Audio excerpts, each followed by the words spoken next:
Evening, ladies and gentlemen, and welcome to the City of Winter Springs City Commission meeting of Monday, October 13th, 2023 of 2025. Wow, October 13th of 2025. Wow, excuse me, wow. Christian, would you call the roll, please? Thanks. Mayor Kevin McCann. Present. Deputy Mayor Cade Resnick. Present. Commissioner Paul Diaz. Here. Commissioner Victoria Bruce. Present. Commissioner Sarah Baker. Present. Commissioner Mark Caruso. Here. City Manager Kevin Sweet. Present. City Attorney Anthony Garganese walking up. Perfect. And I'm silencing my phone if everyone can do the same thing. And we will, our friend Kyle Stewart is here to lead us in the invocation. We could stand for the invocation to be followed by the pledge. Let us pray. Most holy Lord, gracious God, and heavenly Father, I thank you for your provision for our city throughout our history. Your Son Jesus reminded our forefathers of your kindness to all men, women, and children when he said, "Your Father who is in heaven makes the sun rise on the evil and on the good, and sends rain on the just and on the unjust." I confess that we have sinned against you in poorly stewarding the resources that you have given us, both prior generations and those who stand before you tonight. It is clear that we have not planned well for the future, for the necessary care of this city that you have entrusted to us, nor for the good of future generations who will now have to bear the burden of our negligence. I ask that you would not only forgive us for mismanaging your resources and trusts, but I pray that you would pour out your grace on us to repair what is now in disrepair, to regain a clear vision for the future, and to exercise the necessary discipline to ensure that the city of Winter Springs and its citizens flourish for generations to come. And above all, I ask that you continue to provide, that as you continue to provide for us, that you would give us grateful hearts for all that you have done for our city. Toward that end, I ask that you would bless these, our leaders, citizens, and civil servants who have gathered to conduct the business of Winter Springs tonight. I particularly ask that you would bless Mayor McCann, Deputy Mayor Resnick, Commissioners Baker, Bruce, Caruso, Diaz, City Clerk Gowan, City Manager Sweet, City Attorney Garganese, and their families for their dedication and service to our city. Likewise, be pleased to bless our law enforcement and emergency services personnel who with honor and perseverance protect the peace that we enjoy here. I ask these things in the name of your Son, Jesus Christ, and by your Spirit's power. Amen. Amen. Pledge allegiance to the flag of the United States of America and to the republic for which it stands, one nation, under God, indivisible, with liberty and justice for all.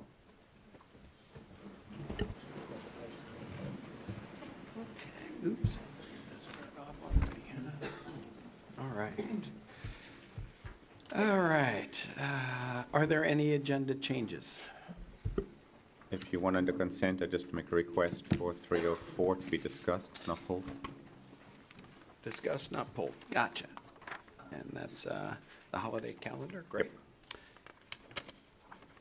So then we will accept the agenda as written, and that brings us right to awards and presentation. Item 100, Waste Pro Annual Performance Review. And who will be leading that discussion?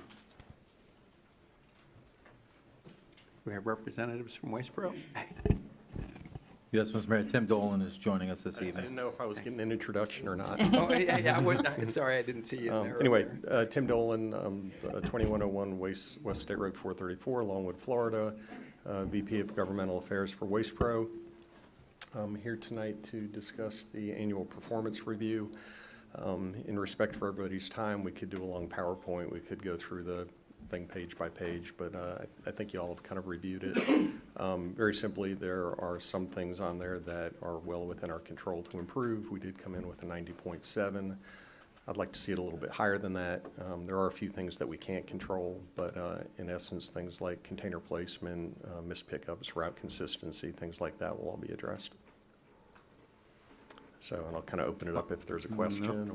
Well, to begin with, coming from my chair, I'd like to say thank you for the continued partnership.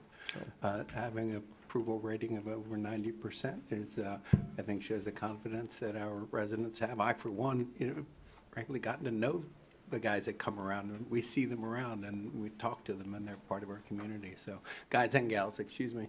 Any comments or questions from the dais? Job well done. Keep up the good work. Thank you.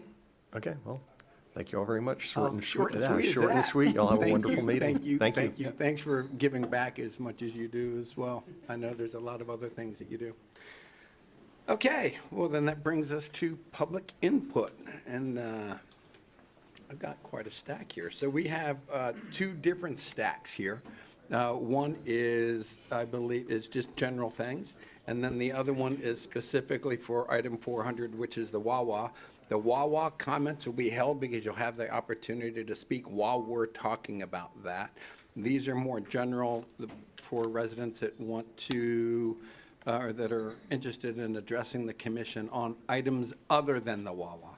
Okay, so the rules here, public input is that anyone who wishes to speak during public input on any agenda item or subject matter will need to fill out a blue public input form.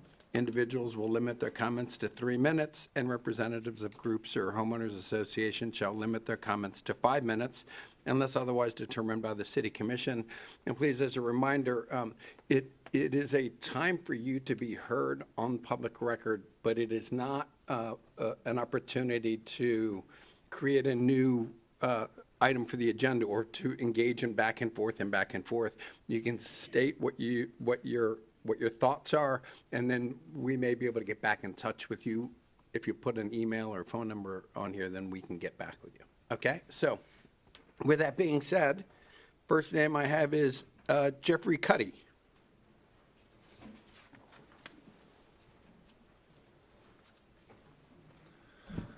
Thank you, and just need your name and if you're a resident or not. My name is Jeffrey Cuddy. I'm not currently a resident. Okay. Good evening, members of the council. My name is Jeff Cuddy.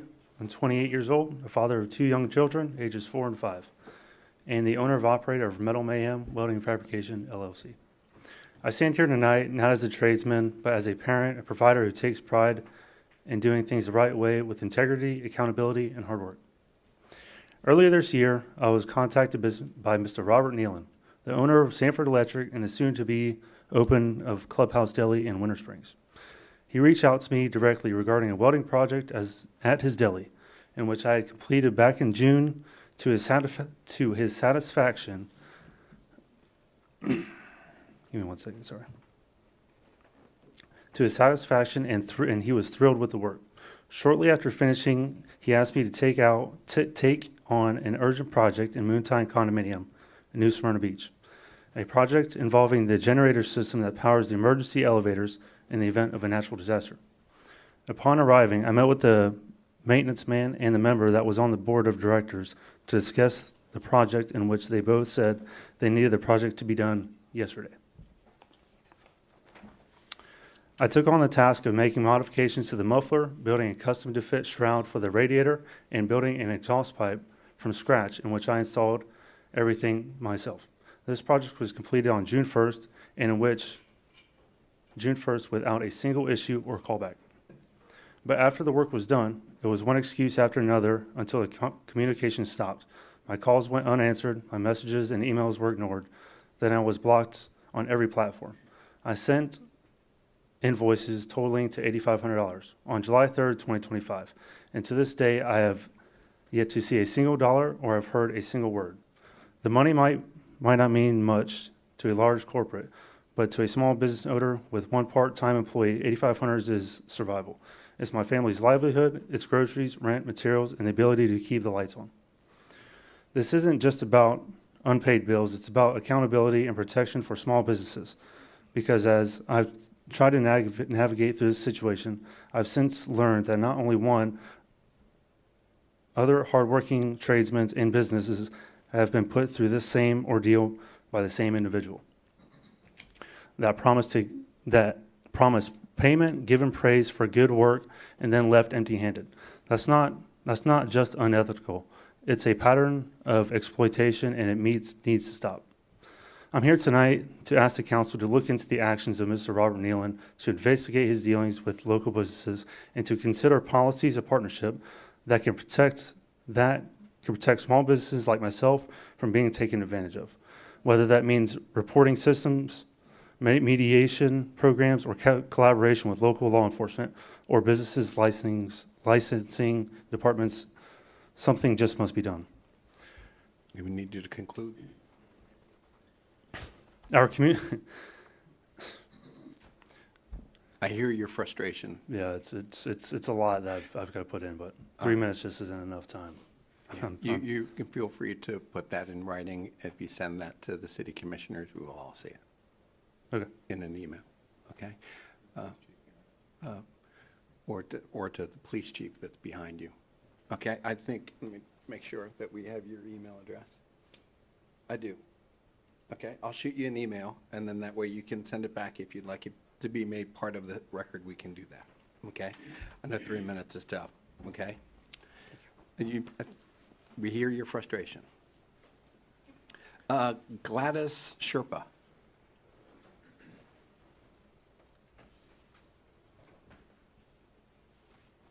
Hi, good evening. How are you guys? Good afternoon. My name is Gladys Sherpa. I'm the owner of Valley Air Group, and I am not a resident. Yeah. Can I start? Yeah. Okay. So just like Mr. Jeff, I'm another trade that Mr. Robin Nealon hired for the clubhouse in which he didn't pay. Not only that, but he had committed a crime and wrote me a fraudulent check. I did pursue to submit criminal charges on Friday under statute 835.05, and they're investigating it. But something has to be done because we were not the only trades. Every single trade that worked at that location did not get paid. And I mean, I don't have so much to say. Jeff in itself kind of opened it up for everybody. Myself, the trades are here, the landlord is here. He has paid no one and expects to open the business on the back of the trades. Something has to be done, criminally or through you guys in the state. That's it. Thank you. Chief, because there words of criminality are being brought up, you're aware, and you're, okay, thank you. Next up, blue slips is Ken Spaltoff.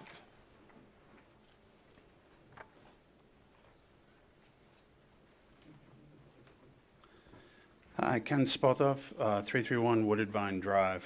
I just learned yesterday that consideration for Mayor Lacy, former Mayor Lacy, to get a key to the city.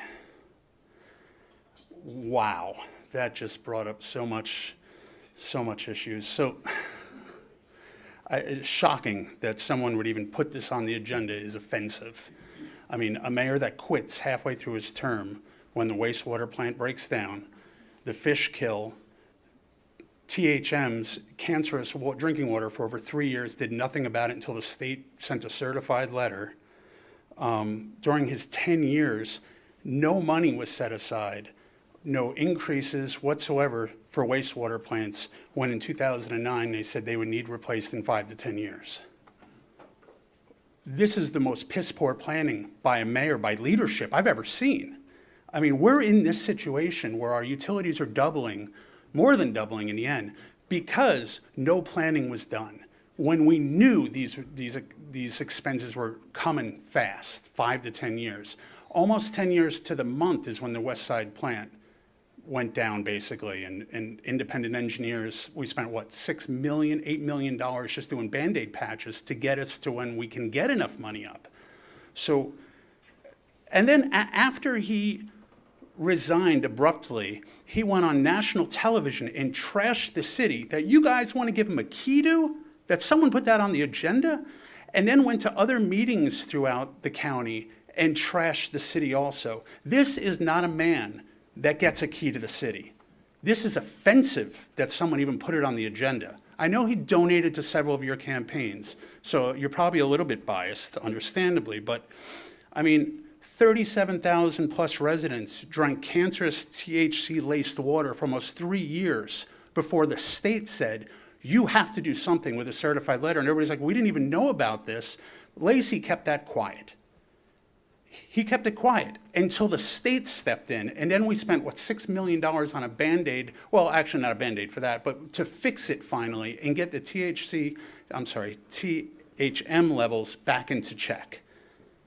I mean, lastly, I want to say is that I learned and have 2 affidavits, but the statute of limitations wore out, stating that while he was campaigning, running against me, by the way, he used city workers who were on the clock, your tax dollars, on the clock to campaign for him.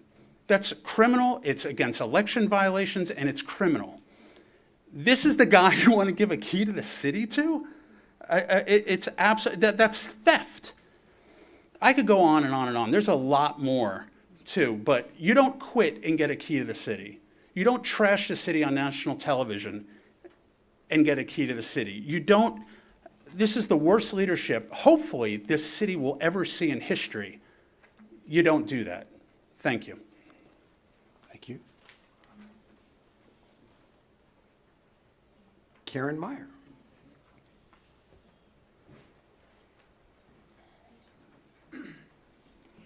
Karen Meyer, Winter Springs resident. In recent months, some members of the commission have proposed changes to policies and expenditures without an apparent understanding of the rationale for those policies and expenditures. In the interest of commission meeting time management, it would be best if each commissioner completely research their topic of concern before proposing changes that may not be reasonable or even possible. Thank you, Ms. Meyer. And I'm trying to read the handwriting. I see first name is Zaya Gibagard. Gibagard, sorry. Thanks for your patience. Good evening. Mr. Mayor, members of the commission. I was here because I was told there was an agenda item, but it's been withdrawn in reference to Clubhouse Deli. Unfortunately, I own that property. I'm not a Winter Springs resident, but I've been inundated with calls from the community, and it's a mess. The property's a mess. I just visited the property before I got here. I don't know what we need to do. I'm not here to complain about money. I'll take that up in a different court. But I'm here to say, I'm sorry and I'm embarrassed, and if the mayor, the board has a plan, let us know and we'll see if we can work on it. But that property needs to be cleaned. There's all sorts of construction material there. There's a propane tank that's buried. From what I hear, it's not even permitted. Someone put a propane tank without our permission. He's not allowed to put propane tanks in the ground. There was tanks there years ago. There were gas tanks. They've been removed. And I mean, the whole permitting issue, it was a mess. And I'm sure that the board or the building department knows about it, but there was permits issued. They were withdrawn today or yesterday. None of the trade has been paid. I got a call from the contractor. He's pulling the permit today or tomorrow. I don't know what we're going to do here, but it's not fair to the neighbors behind the property. There's garbage all up against their fences. I was told it was cleaned up, but I looked at it today firsthand, and it's still there, and it's a total mess. So if the board and the mayor has any opinions or advice, we'll take it. But I keep getting these violations that I can't do anything about because it's leased out on a triple net lease. So I was told, you go do the fighting. So I'm here to apologize and tell me what to do, and I'll take care of it. Thank you. Thank you, sir. James Miller.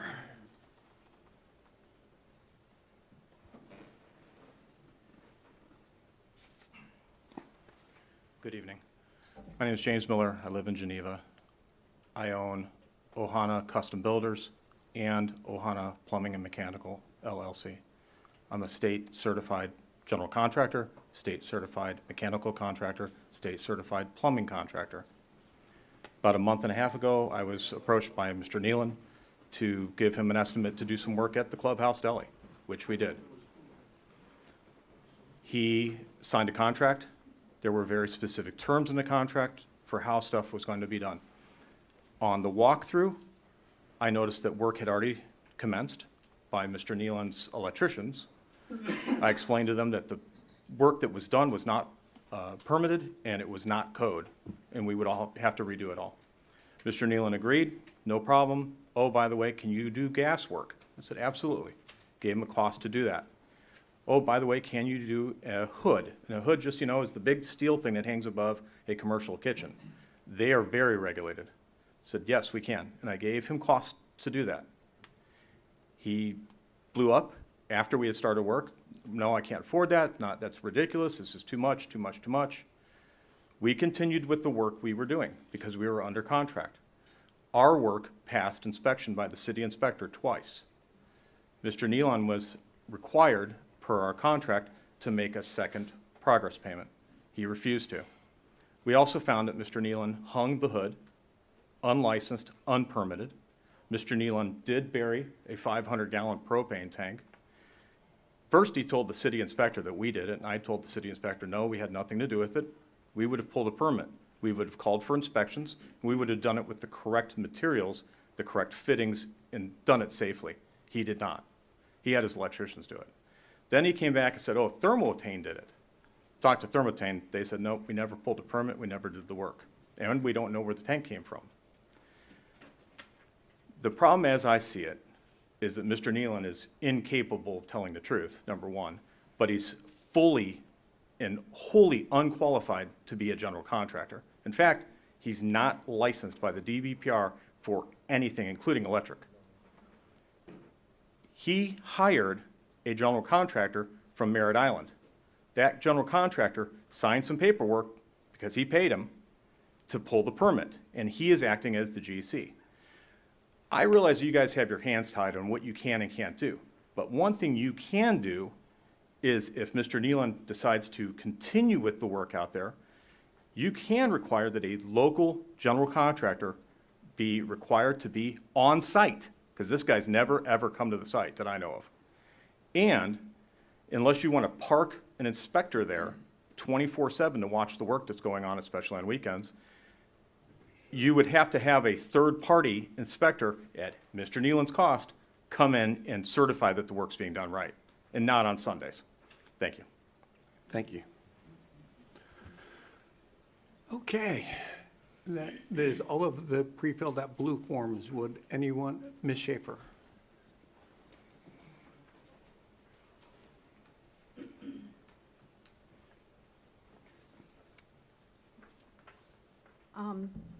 Gina Schaefer, the Winter Springs Village, and I get 5 minutes, please, for my HOA. No one up on the dais has talked about the cup lately, and there's a lot of building going on in my area. I just want to bring these things to your attention, and the reason I'm bringing them to you is it isn't for, you're not involved in my HOA, so you do not know what goes on in my HOA. So I am here to inform you. First of all, the bungalows are there's a bungalows that are the majority of the homes in my development, which are being assessed $4 more per month, effective January 2026, to cover the increase in irrigation from the hikes from the city of Winter Springs. The HOA is required to maintain the irrigation in the bungalows. Tired of paying high water bills? Attend a city council meeting, is what they told my HOA, and ask them to get the reclaimed water running and up, as promised a decade ago. We are using potable water, drinking water, FYI, to irrigate our yards. And this is so that you all know this, because you may not know. We still haven't connected to the reclaimed water, despite Winter Springs Village being plumbed for reclaimed water at the inception, despite years of empty promises from the city. We also have no one giving us answers about Wetland Park, so we still are telling our people to get flood insurance. We also have many people reporting speeding down Michael Blake Boulevard. Please report this to the Winter Springs Police Department, is what they're being told. Also, dead fish in our pond, the front pond. Please call the city to report it. The city maintains the water quality because it's our stormwater ponds. Contact the commissioners so they know. So I do not expect you all to know what the rules and regulations in my development are, but I just wanted to enlighten you. And this is a big deal because all those new developments, Chick-fil-A, the new Wawa, whatever, they're going to need water. And we're using water right now on our lawns for that purpose. So this needs to be addressed ASAP. Okay, I'm done with my, now I am now addressing the board as Gina Schaefer, the Winter Springs Village person that lives there. I want to address with you our former mayor, Paul Porteca, and being the exclusive realtor for the city. When is his term over, FYI? Just like all the terms on the boards, or even our pastors, the board, you all vote on how long they get. That needs to be addressed because that person went up and gave papers to you all, which is out of line. Also, our former mayor, if anybody's getting a key to the city, give me a break. The guy quit.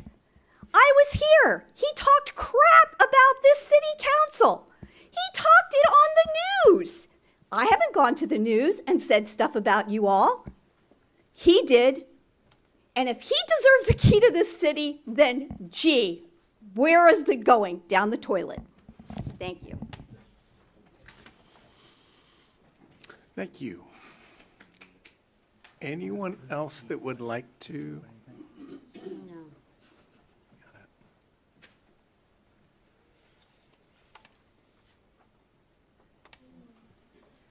Yes, thank you for your time. I come here because I've been systematically being attacked. I need your name and if you're a resident or not. Apologize. Robin Nealon. I'm a resident here. I've been here for 40 years. I built your home that you live in. I built that house. There's nothing wrong with that house. That house is a beautiful house. I built hers, and I built 2 other homes. I built my home in this residence. I'm being systematically attacked by people that are lying. Mr. Miller is a liar. He completely lied about everything that he said. I paid him $7,000. He didn't pass his first inspection. His contract states that he has to pass his rough-in. He has 2 rough-ins. He has a bathroom rough-in and he has a grease rough-in before he gets his next disbursement. He wanted paid in full. I refused to pay a gentleman in full when he's only got $2,000. He sent his son and another guy, and the other guy quit the first day. I had his son there for the other 2 days with his hand on his head, not doing anything. He only has 1 employee that works for that company. I've been an owner of a company for 40 years. Deli never hired this guy. He was not hired by the deli. So therefore, it is not even in this purview of this city. If you want to collect, I got 2 companies that owe me $500,000. Covenant. Hey guys, you can't. I have Collage that owes me for harvest time that I built out in Sanford, owes me $180,000. You want to collect? That would help me. I got Covenant that owes me. I have 2 other vendors, McKee Construction, that owes me. I have over $500,000 in receivables. City, if you want to collect for one of your own constituents, that would be great if you want to get into the collection business. But this gentleman has nothing to do with this city. I have nothing to do with him with this city. As far as she's concerned, we hired him out of Marie's. I was one of the owners for Marie's when we were at Dominic's. Totally different corporation. And we paid her. I went in the hospital. She attacked me while I was in the hospital so badly and so viciously that my doctors had to call in a heart because they thought I was having an attack, a heart attack, that she had attacked me constantly. I have receipts here that I will be happy to give to the city. It's money orders that I paid for her. I don't have the ability to change a money order. As everybody knows, you pay a money order, it comes out of your bank account. It's made out to her company. I verified with the bank that that money cleared the bank through Fifth Third Bank. And I'll be happy to provide any of that documentation to anybody here. I have a copy of the checks that I have with me today. So I have everything here, and I'm being systematically attacked. Mr. Parsley came to the building today. I met with him at 9 o'clock this morning. And he said there is absolutely nothing wrong with the way the building looks, and I have everything right. That's all I want to say is I've been attacked, and this is not right. It's taken the city 5 months to give me my permit. They should only take 3 days. So you attack Mr. Murphy's child? Easy, easy, guys. Ladies and gentlemen, come on. All right, anyone else that would like to take this opportunity for open-ended, not discussing Wawa, but any other issues? Mr. Gallo.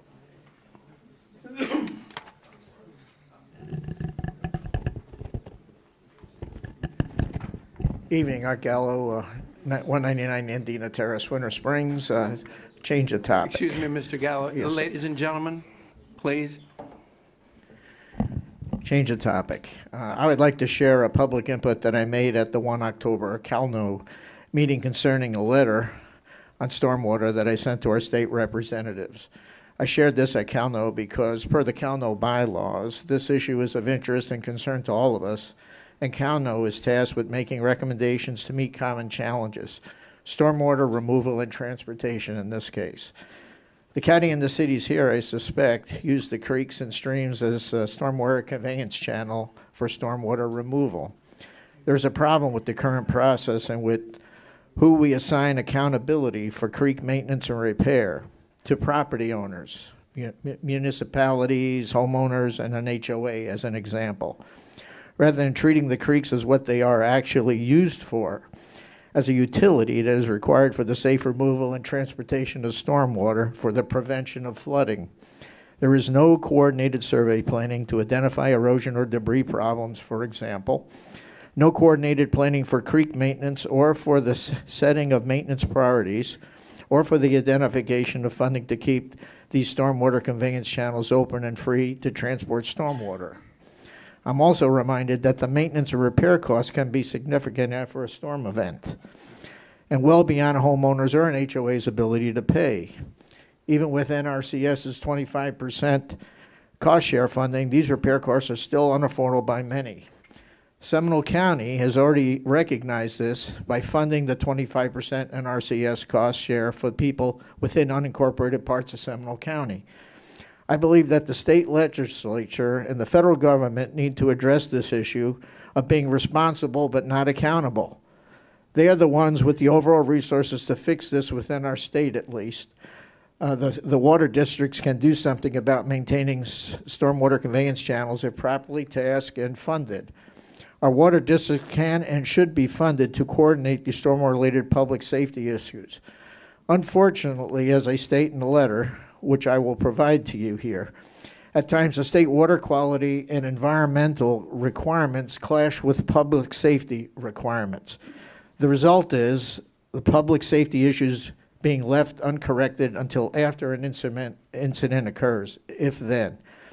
And I'm requesting, what I requested at CalNO is that all of you ask your representatives, all of you as representatives here, investigate this, bring up this issue with your respective commissions for discussion. Join together at CalNO to cooperate in performing the hard work from your levels up to the state legislature to finally address what is really a state water utility issue for our residents. I have a copy of the letter for all of you, which I'll provide for the record, as well as my statement tonight. So thank you very much. Thank you, Mr. Gallo. Anyone else that would like to take this first opportunity to speak? All right, seeing none, we'll close public input. I saw, ma'am, did you want to, I see you with a blue form in your walk, no? Okay, all right. So we'll close public input at this point, and we'll move on to the consent agenda.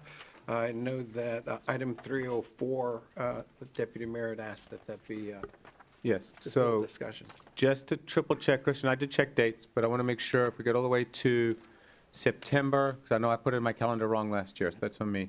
I have Rosh Hashanah September 11th, 12th, and then we have the commission meeting on the 14th, right? We checked that? Yep, correct. Yeah, I went through each And of the dates. I have Yom Kippur as the 20th. Commission meeting is until the 28th. Correct. Okay, and just to make sure on the Jewish side, the Passover date that I have is April 1st, and we have a meeting the 13th. So everything in my calendar is correct. We don't have anything backing up onto any of the Jewish holidays, right? Not that I saw. Perfect. Yeah, right. My next question to all of us is, I know budget comes in July. We have one meeting scheduled right now, July 13th, which is a budget workshop and a regular commission meeting that night. We don't have a follow-up until August 8th after we get done with the conversation on the budget. I'm just asking if it wouldn't possibly be a consideration, and I know we don't usually do this, but do we have a tentative second meeting in July or move the meeting earlier in August, only because that gives us a very short window to approve? Does that make sense to everybody? So you're saying not having the Not having the, budget workshop on the 13th and a meeting on the 13th? no, that's fine, but then afterwards, we may leave with questions, we may leave Oh, we with will. additional thoughts, additional conversations with staff, but then we have another 3 weeks before we come back to any meeting, which is August 8th, 10th, and that's very close to when we have to approve the trim notice. Right. So you're talking about a meeting on the 27th, a regular schedule for July. Possibly. Where is that On time? maybe a second budget meeting yeah. if we have questions, just specifically focused on one agenda item, perhaps. Just the budget, where that also gives us, that is that time that we should be meeting privately with the city manager and any directors that we need to be going through as well. We can kind of have that workshop, but kind of a note that, hey, we might want to throw in another meeting in Yep. there. Yep, and only because if we get the budget, the week of the 6th is when we would start having meetings with directors, and the very next week would be the 13th. So, I might walk out of that meeting and then have more questions. Here gives me additional time to focus on budget. Yeah. So just something to think about. Sounds good. City manager, does that make sense? It does, yeah. I mean, certainly can have a meeting after that workshop. Just there might be some time restraint issues with turning around the budget book, just with staff type of stuff, but we can still have the conversations. That's just to have the conversations, because Yeah. then trim Yeah. notice comes out the 10th, right? We have to be, is it the 10th? Yeah, I think that's August right. 10th meeting is when we have to say yay or nay? Right. Yeah. So that's a very quick turnaround, is all I'm saying. Yeah, and now at the same time as like this year, we discussed and approved the budget calendar in February, where we kind of talked through the dates. To just make sure that when February rolls around, we talk about each of the dates and what the consequences of each and what should be occurring in between each and things like that. Yeah, absolutely, Ms. Mayor. As you just stated, the budget timeline, we can certainly, we work our way backwards essentially when some of these adoptions and plug that in, and we can look at some additional opportunities for conversation around the budget within the timeline itself, but Okay. certainly. Just want to put it out there. Okay, any other discussion? Nothing else, I'd make a then- motion to approve the consent agenda as presented. I'll second. Motion is made to approve the consent agenda by Deputy Mayor Resnick and seconded by Commissioner Baker. Christian? Commissioner Caruso. Aye. Commissioner Diaz. Aye. Commissioner Bruce. Aye. Commissioner Baker. Aye. Deputy Mayor Resnick. Aye.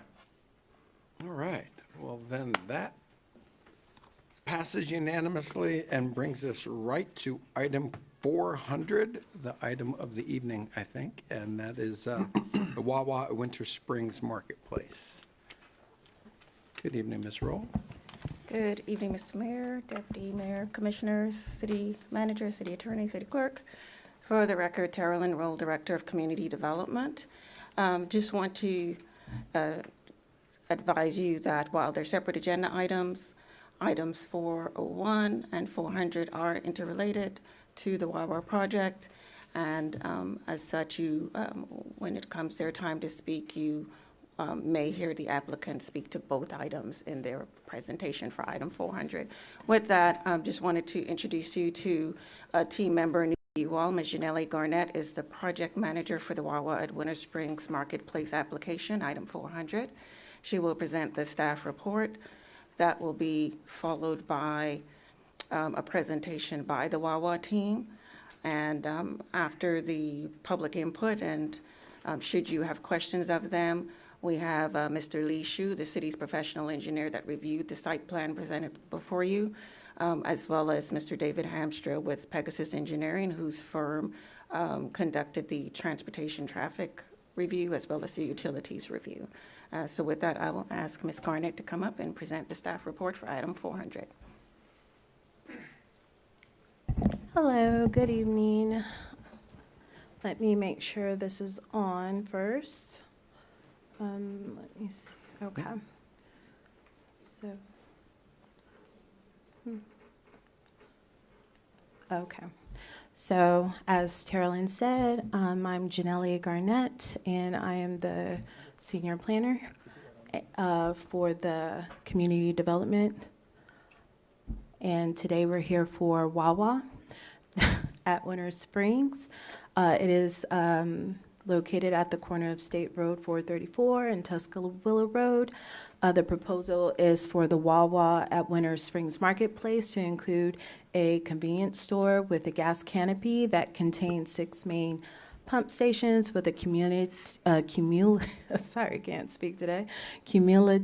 of 12 gas dispensers. It is located in the Town Center District in T5 Transect. The applicant has submitted the final engineering, site plan application, and aesthetic review application, as well as a conditional use application, a development agreement application, and 3 waiver applications. The 3 waiver applications, one is for a setback, another one is for the streetscape, and then the third one being for signs, which are monument signs. The Planning and Zoning Board meeting was held on Thursday, August 7th, 2025 at 5:30 p.m. And at that time, the item was 401. But currently it is 400, as we now know. And it was postponed to a date certain of Thursday, September 11th, 2025 at 5:30 in the City Commissioner's chambers currently here. And just to let you know the result of that P&Z meeting, it was voted unanimously to recommend denial the conditional use application, site plan, final engineering, and development agreement. And however, it was recommended approval of the aesthetic review. With regard to the waivers, the P&Z board recommended denial of the setback waiver, but approval of the streetscape with no, the streetscape waiver with no conditions, and then the sign waiver with 1 condition, which was to only have 1 monument sign on the corner of Tuscaloosa and State Road 434. As stated, just to let you know, this is the subject property. It is 1.22 acres, and May 6th was the pre-application meeting. And to let you know, we had 7 courtesy meetings.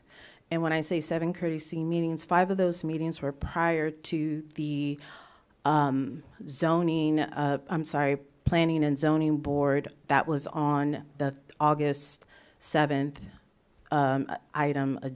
agenda. So to try to work with them about what they were proposing. And then the other 2 were after that, prior to September 11th, just to let you know. We've had plenty of conversations. And the first plans were submitted for the site plan, aesthetic waiver application, which was only the setback one or streetscape one at the time. And the conditional use application was for June 9th. And the conditional use application is for the gas station portion of that.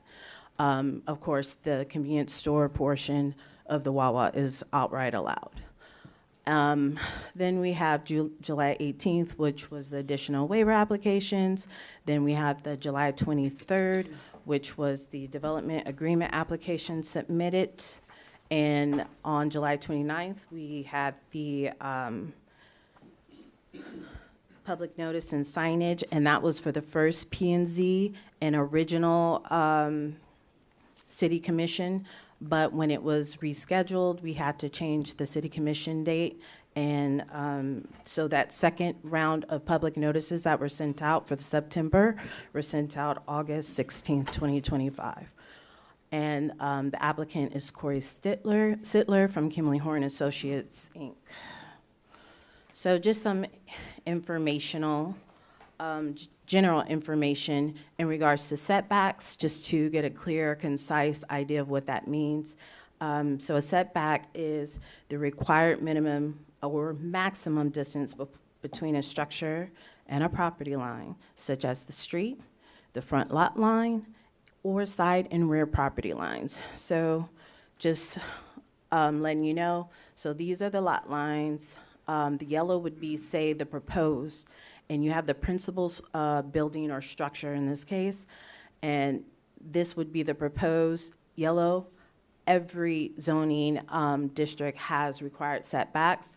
In the case of the town center, it has a required minimum and maximum. So basically, for instance, the front yard setback would be, this is the furthest they can go.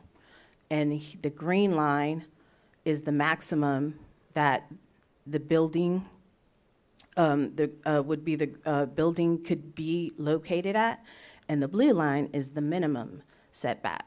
So if they're in between these two, they're meeting code. Otherwise, they would be encroaching, and that means the front building line, which would be, for instance, this on this example. Of course, this is not Wawa, but this is just an example of what that looks like. So the building is right here. In this example, the yellow shows, oh, this is the proposed setback. And then, but this particular structure could go right here. The building line could be right here or here and meet setbacks. And the required, like I said, for the T5 is the minimum 25 and the maximum 50. And to further talk about general information is, of course, the City of Winter Springs Code. So Section 2325 Transect Standards lays out the lot design guidelines required for T5 transect. Once again, most important is the principal building and setbacks. Principal building being Section 20-1 defines what principal building is, and that is the building or structure of chief importance or function on a parcel or lot. In general, the primary use of the lot is carried out in the principal building. And we can go back to these as we further discuss it later on. So here's the site plan presented. And the green line indicates the maximum setback.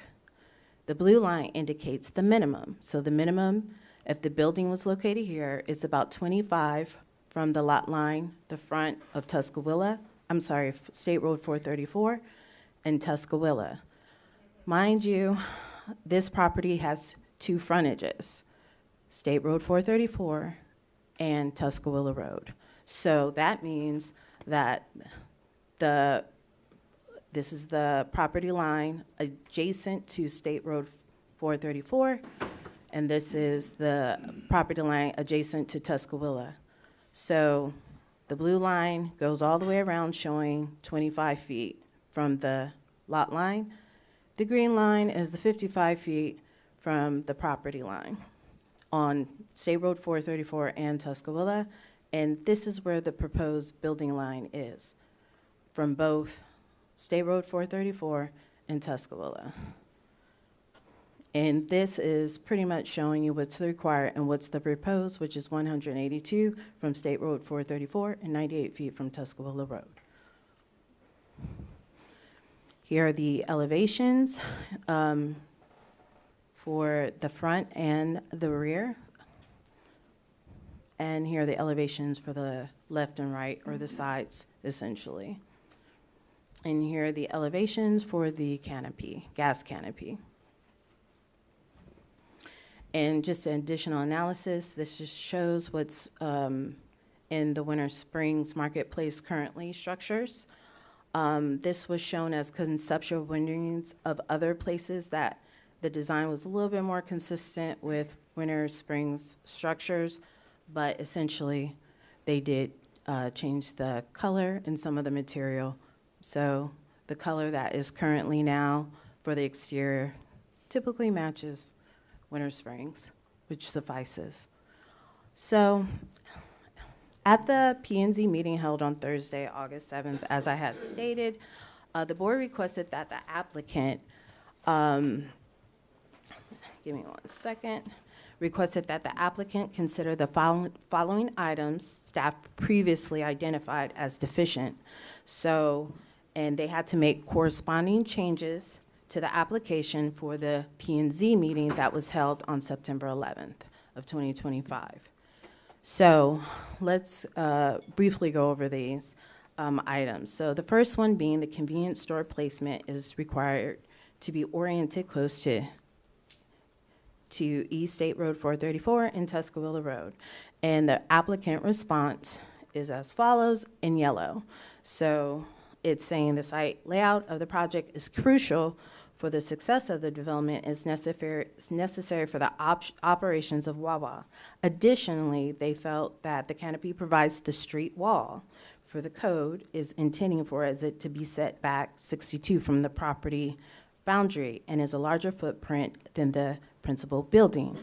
In essence, they're stating, since the canopy is larger than the convenience store, that should suffice, because it is about 62 feet from the front property line of State Road 434, and it's close as well to Tuscaloosa. So essentially they're saying, well, this is bigger, so this essentially is the principal at that point building. Then the second item is the proposed convenience store setback of 180 is 182 from State Road 434 and 98 feet from Tuscaloosa exceeds the required setback, and the buildings along East State Road 434 in the Winter Springs Marketplace, they say to refer back to the first comment. Along State Road 434, all the buildings are up to the street as they're pretty much up to the streets, except for Mobile. And Mobile was built apparently prior to the town center district code, so that's not applicable in this situation. But if you look along, as everyone knows, State Road 434, around that area, all the buildings are pretty much close to the street of State Road 434. Moving on, the rear setback is required to be 15 and the proposed convenience store 0 from the rear. Well, after a second review, staff was looking at the attached area for the dumpster area. So technically, the building is actually 19 feet from the rear setback. Therefore, that removed that particular waiver request. So they do meet the rear setback currently. And then with the proposed design color of the proposed building and gas canopy were not consistent at that point with the Winter Springs Marketplace, therefore not compatible with the immediate surrounding area of the town center. That since has been, once again, they did make changes to the color of the building and canopy to now match the City of Winter Springs Marketplace. And then fifth item being single tenant monument signs are required to be consistent materials with the architecture of the proposed building.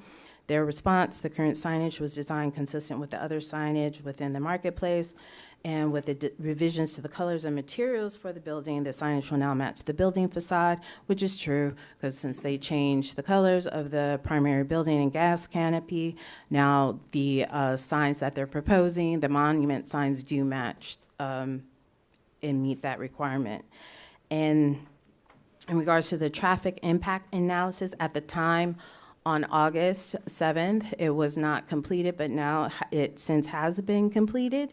So the applicant response, the transportation review has been completed, and the reviewing consultant has provided a recommendation for a right turn lane at the existing driveway entrance on Tuscaloosa Road.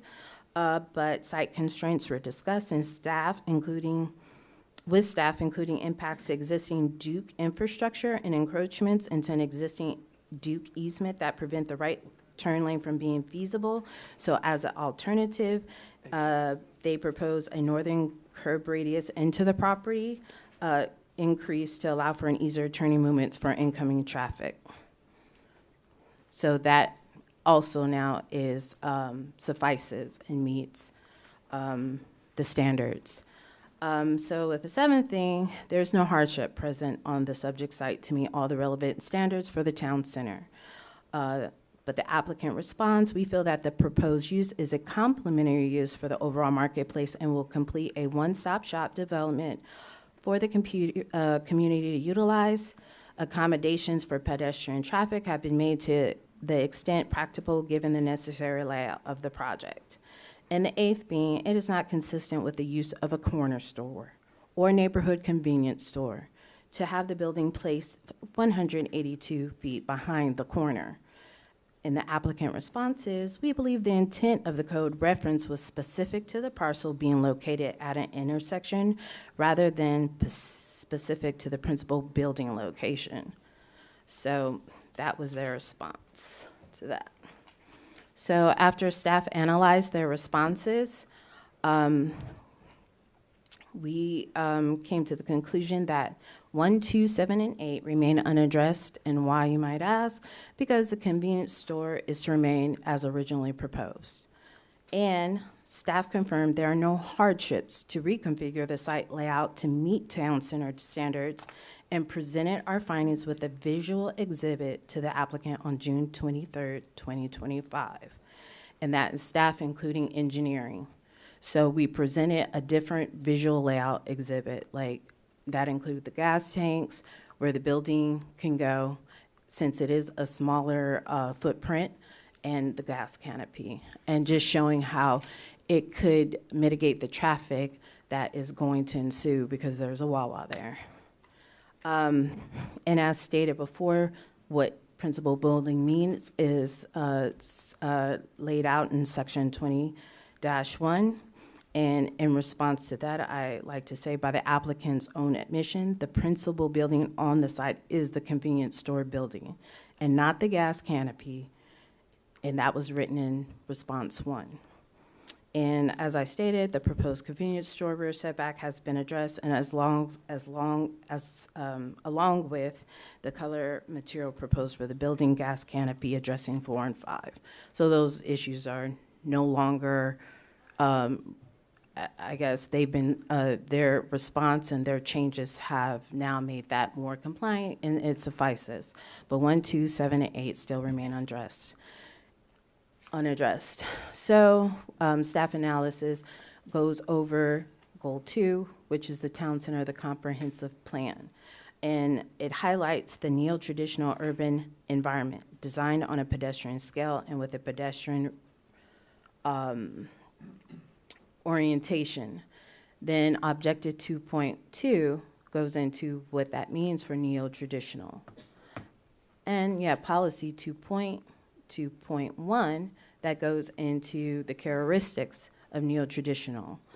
And highlighted in red is design concepts in the town center master plan, walkable community, visibly different section of State Road 434. Currently, there is no access, a pedestrian access route from State Road 434. They had initially proposed one, but it was going through gas canopy, which is not safe. It might have been the safest choice of all the other choices, but still not safe.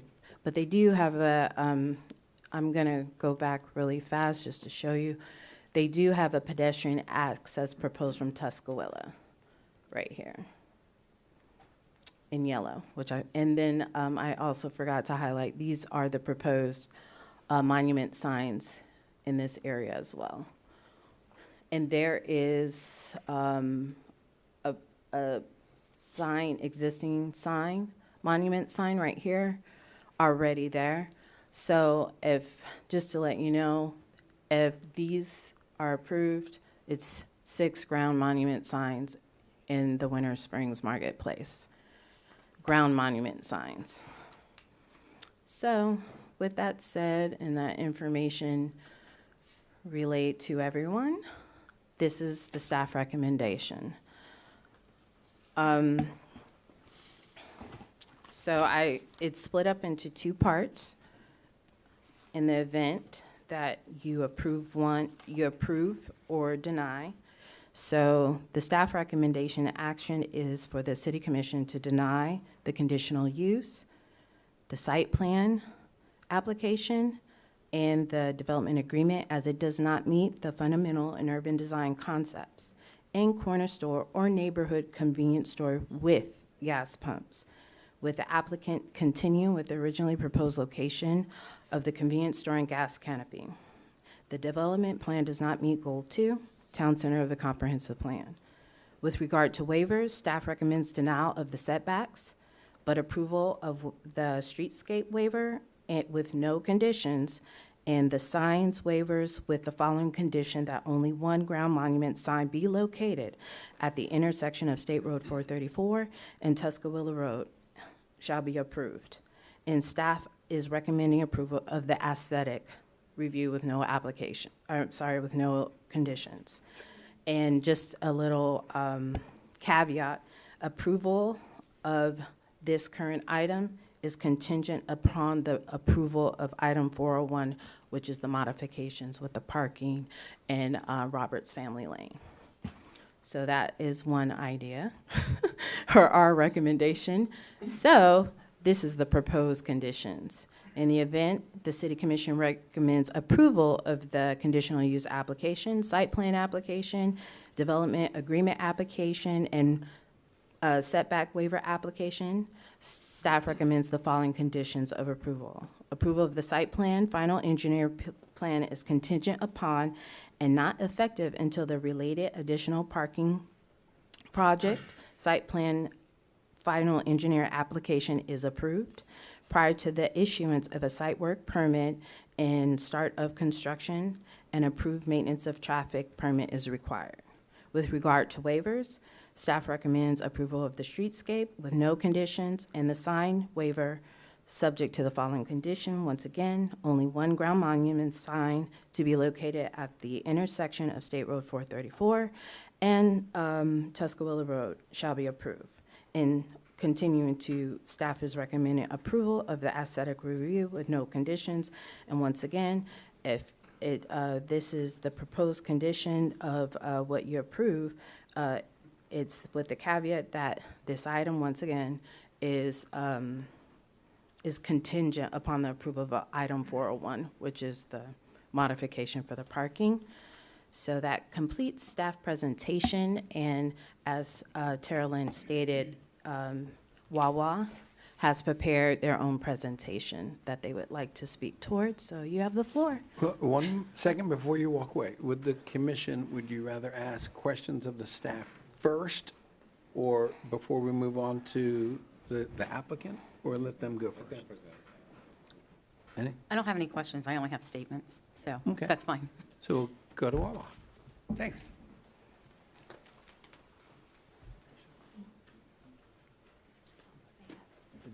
Thank you.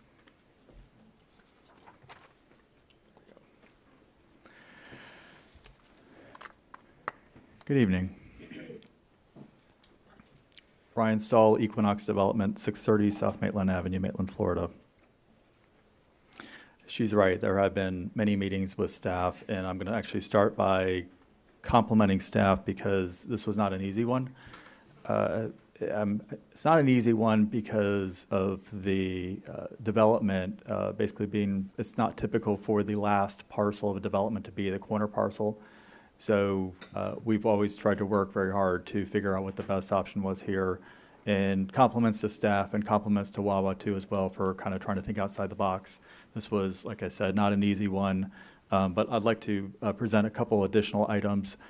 For some folks, this is the first time seeing this, so instead of just looking at city staff and I don't want to say any sort of negative or not supporting what was going on. I know they did make some supports along the way. I'd like to also add some additional items that Wawa and we as a developer are offering to step forward in response to not only comments from staff, but as well as residents that we've heard from over the past couple of months.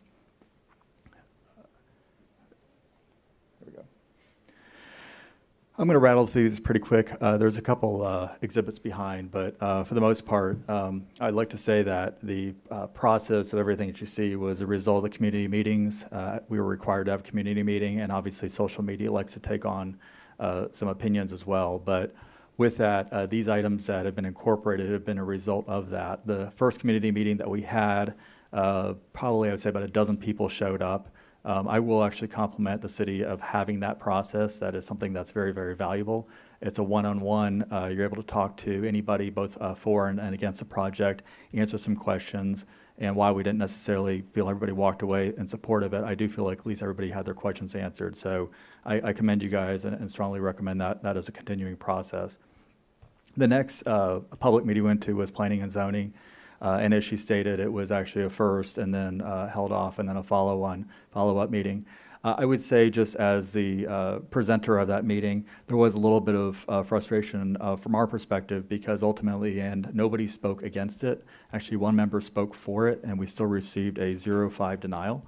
I'm going to guess by the attendance of chambers tonight, we're not going to have quite that perfect of a record of people speaking only for it, but I would like to say it was a little bit frustrating to walk out of there with a negative vote after the residents had the opportunity to speak and nobody did speak against it. The site plan modifications, I'll get into that one second. Wawa really wrestled over this one and brought it to their corporate level and their engineers and their architects. And I'll have Craig Green from Wawa speak after I will talk a little bit more about Wawa's impact to the community, but he can also answer your questions as well as far as the twists and turns that they try to accomplish by flipping the building. And I know it's putting the gas pumps in the back. For Wawa, it's literally flipping the building.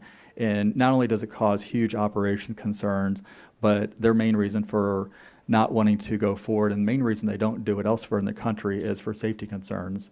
The safety concerns being that they can't actually see the pumps as well. There's also, in this particular case, there was safety concerns of traffic circulating around right as people were coming in, and they just basically said for that reason, safety alone was one reason they just simply could not move forward. The other consideration they did too is, if you'll see the note up there, is they typically have 8 to 10 gas pumps. They did 6 pumps here. So that was, again, they're really trying to make this work. A resident said a while back that they wanted something from, they weren't against the Wawa, but by golly, it better look like it's from Disney World. To me, I mean, Disney World is one of a kind, and so this particular footprint is a one of a kind for Central Florida. This does not exist. Been developing with Wawa for 16 years, and I was taken aback that they proposed this particular size building. They did that specifically for you guys, and as well as the colors, which I'm going to go to the next topic, which that is an understatement as it was presented. The joke is internally, this will be the first Wawa in the country that matches an Aldi. I don't think that's something that's going to be advertised, but that's actually how it happened. As we went through, we shared the color palette of physically the Aldi and all the other buildings, presented them to Wawa's architect, and they came back and they actually modified the elevations that you guys see. So this will be a first in the state of Florida, and so if for any sort of reference to Disney, one of a kind, this will be one of a kind for you guys. The other topic too that was also discussed by both staff and residents was outdoor seating. Again, going back to safety concerns, Wawa has been removing them of recent stores. In fact, any new stores, they don't even incorporate them. Again, at the urging of staff, it will actually be added to this particular location. with the open understanding of continuing with law enforcement to make sure that everybody is safe. It leads to loitering instances, but Wawa also, again, corporately looked at the demographic of City of Winter Springs, and they felt that more than anything else, this will not be an issue out here. So at your all's direction, should you so choose, that can be added. Next item is the additional sidewalk. A lot of, again, going back to safety concerns. As she had mentioned before, let's see if I can do this. The sidewalk crossing over has been proposed there. It's been there since day one. Throughout the discussions, the other concern was, and primarily it's high school students, just first and foremost. So just get that out there. So as I say, people, I'm talking about the high school students coming across and coming to the Wawa or ultimately crossing over to Chick-fil-A. That's just going to be a result I think we all can pretty much foresee. But instead of having the students crossing through the gas pumps, Wawa has since come forward and agreed to do a sidewalk over in here. It will either be gored, it will be striped. Again, it will be at the city's pleasure of what they would like that material to be. But again, it offers two different opportunities for students or anybody else to come into the project. This was also a new addition following last meeting with city staff that we have actually not presented. We're presenting tonight for the first time. But this wall actually is in the one that's over in front of Oviedo. It is a knee wall, and it serves two purposes here. I'd like to at least tip my hat in saying it is bringing the structure closer out to meet the setbacks. I don't think city staff will quite agree with that one, but it has been something that has actually been suggested over the years throughout the state of Florida as trying to at least be a tip of the hat to setbacks. It creates a bit of a wall as you approach the overall development. But more than anything else, again, going back to safety, it prevents the students as they cross over from crossing and jumping right into it and more or less deflects them into the two sidewalks that we just showed a few minutes ago. The signage question is also something, this is new to staff as well, that in the discussions, the size of the monument sign has been of concern. Specifically, B on this visual as you guys are taking a look at it, the lower sign as you see has been, will be shrunk down 5 feet, only 7 feet. And that has been done because there's a sign on the other side of that drive that actually serves the entire shopping center. It's been there since day one, serves Aldi, Crunch Fitness, and Dollar Tree. Discussions were had about taking that and throwing Wawa on top of that. That seemed to be something that we all kind of just took a breath and were like, that just is not fixing the problem. So instead, Wawa went back and said that 7 feet is acceptable for them to still be able to have something that's workable. The reason Wawa insists on these signs is due to fuel pricing. They feel, especially with the two different directions, that's something they really try to portray because most consumers want to know that before they come in.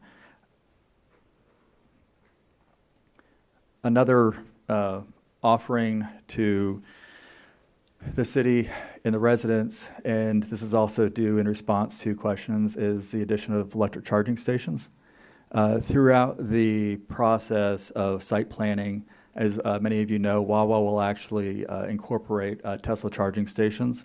Looking back up here, they would typically be along the front of the road.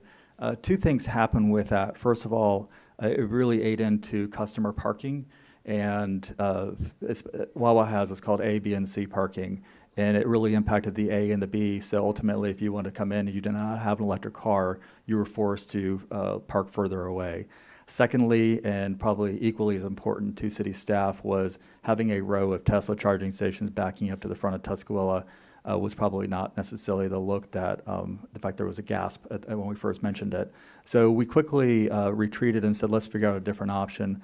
We looked at different other areas. As she mentioned before, there will be an adjacent parking of 10 spaces in the pond behind Aldi, which will be for Wawa's associates. We looked at putting it over there. Ultimately, we paused and said, you know what, what's best for the overall development? What's best for the marketplace? And we said, you know what, let's put it in the middle.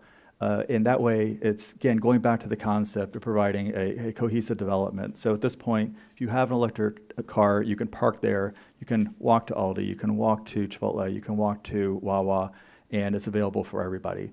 We've actually have a third-party company. This is what they do. They've actually spoken to your all's utility company as well as many other ones. I would actually say they are probably one of the most organized groups. A lot of these utility companies, as we've seen, have charging stations and then they don't work or they're left alone. This company is now coming in and buying them from Duke, and I could go through the resume. So I will say if I actually had to put them in and put my name on it, these guys have stood out over the other 3 other groups that we've spoken to. So I will say I do feel confident about them. And then the last one, and I'm not going to say it's the biggest, but I will say it's definitely the most impactful as it relates to the beginning of this. When this development started, and a couple of you heard the story before, but we went out over to Roberts Family Lane and we sat there, pulled out a tailgate table and a full set of plans and a big box of Sharpies, and we turned to everybody and said, start drawing what you want. So what is actually out there right now, literally the elevation, every bush has been designed with the input of Roberts Family Way at that time. Their engineer took a look at it and it was approved by that.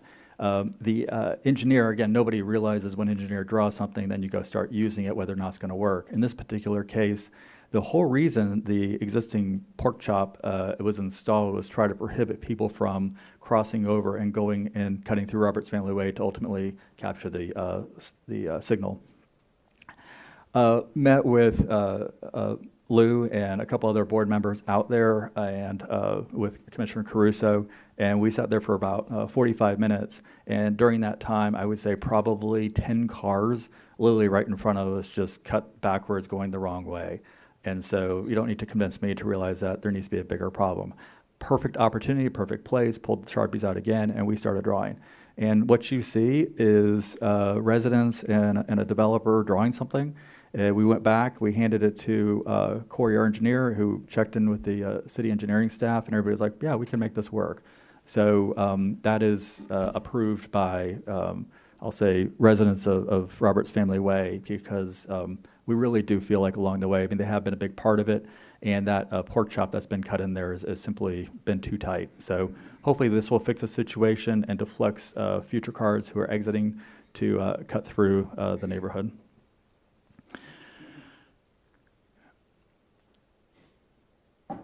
As I prepared for tonight, it was interesting because I found the original contract that we put on this property, October 3rd, 2017, 8 years ago. And the interesting part about that one was we put it under contract for Wawa. And at that time, due to the commission that was in place, due to circumstances, due to the overall environment of the residents at that time, we pulled it back, and I took the position, and still do, of we always want to present something that will be well received by both the commission and the residents. And so the plan was to pause, to develop the rest of the shopping center and do something that truly supports. And if Wawa is a fit, then you know what? It will be time to go ahead and fit a Wawa. I think we've hit that time, and obviously we present it to you all with consideration, but I do ask that beyond a lot of staff's comments, which are definitely code-driven and we ultimately respect, there's also a second component here too, which is what the residents may or may not like. And so I ask, as you all consider this tonight, to keep that in mind. And with that, I politely ask for your approval. I'm going to hand it over to Craig Green. Thank you, sir. I think there's this one. Read this. Hello, I'm Craig Green. I'm with Wawa. Just to let you know, this is the first time I've ever been to a town meeting. This is really interesting. You guys got a tough job, I get it. I'm really here just to talk about Wawa, right? I don't know if everyone really understands everything about what we do in the community. I'm an area manager here in Central Florida, but I asked for this. I don't know why, but I asked for this to come and speak with you all because for 20 years, I've lived here and been yelling at my corporation saying, why aren't we in Winter Springs? So when I talked to Scott and we were like, oh yeah, you know, we're gonna go to Winter Springs, I was excited. As like you can see online, a lot of the people in the market are pretty happy. So let me tell you about the people that live in Winter Springs. And how are they going to benefit? Right into the microphone, I'm thanks. sorry. I'm loud as it is, so that's why You can pull I'm it. scared of being It's too more loud. for the recording. Okay, I don't and want to for yell those at at you. home, thanks. So let's talk about the people. Let's talk about the people that need that second job. Let's talk about the young people in this market that need their first job. Right? Wawa is a premium place to work because that's where I work. And I'm not going anywhere until they retire me someday. We're going to hire 30 to 40 individuals. We already pay in the top 10% in our industry. Right? When you look at the Disney, we heard Disney, Universal. Wawa, is the ones that got them to pay their people more because they were scared we were coming. And we were already paying our people $15 an hour. They were paying their people $10. A lot of our customer service associates make more money than supervisors in this town. Because Graham Wood, when he started this company, wanted to take care of his people. And he knew we had to start with their wages. It's just not that. Healthcare. How many part-time employees in this town get healthcare? Oh, and just not healthcare. The same healthcare as our CEO. It doesn't matter if you're pouring coffee or saying hello and ringing a register. You get the same benefits as our CEO. So when we look at our leadership pay, I'm proud of that. Our lowest level is $45,000. Our highest level is $100,000+. Wow, to run a convenience store. Right? Because that's what the biased perception is. We're a convenience store. But we're not. We have 401k for those same people that only work 28 hours, because that's our minimum to be able to hit our benefits. So part-time. We also offer Spring Health, because we know this time in the country, world, it's a tough time. Well, it's just not for the employee. We offer to anybody that is related and live in the household of that associate. Because we want to take care of the entire family and what they're going through, if we can. Paid vacations. Hell, sometimes some of my employees, I think that's all they are. They get a vacation like every 3 months, 2 months. I'm like, God, you guys are always out, but it's a great thing, right? We need to unwind. We also have an AIN fund. The AIN fund is Associates in Need. We take care of our people that go through hard times. How many companies can you sit here and say that they've given $16 million to help turn on the water, pay rent, a funeral, because they didn't have the money to bury a loved one? I can say that happens in Wawa all the time. And probably the single greatest thing that I'm blessed to be a part of this company is our ESOP. We are an independent company that Graham Woods, when he started, like I said, with the pay, realized that people need to have ownership. So today, currently, 46% of Wawa is owned by myself and all the associates in Wawa. And we're compared with Publix, who we all love, right? I shop here all the time. They don't give it to their people. They get a discounted rate. Great program. Those people are very fortunate. We give it. And in 4 short years, they're 100% vested. So that's just some of the stuff that we give to our people. Let me talk about the community. The Wawa Foundation has given $50 million in the last 5 years. When we open a store, I know you may hear this, but we actually become part of the community. We have our change canisters that, through scan campaigns, we actually benefit all of our national partners, the American Red Cross, the Blood Cancer United, Check Out Hunger, Children Medical Network, TD1, Special Olympics, and the USO. So that's great on a national scale. A lot of big companies do that. Let me talk about what we do right here in Winter Springs, if we're allowed to come. So we provide Thanksgiving meals to a lot of people in all the communities around Central Florida, Seminole County, I just opened one in Sanford, and we'll do the same thing right here to help some citizens that would not be able to have Thanksgiving.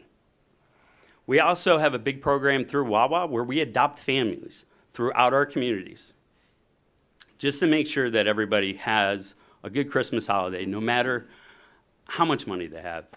Wawa is always going to be there for you. We just got done, me and my peers, putting together 10,000 backpacks.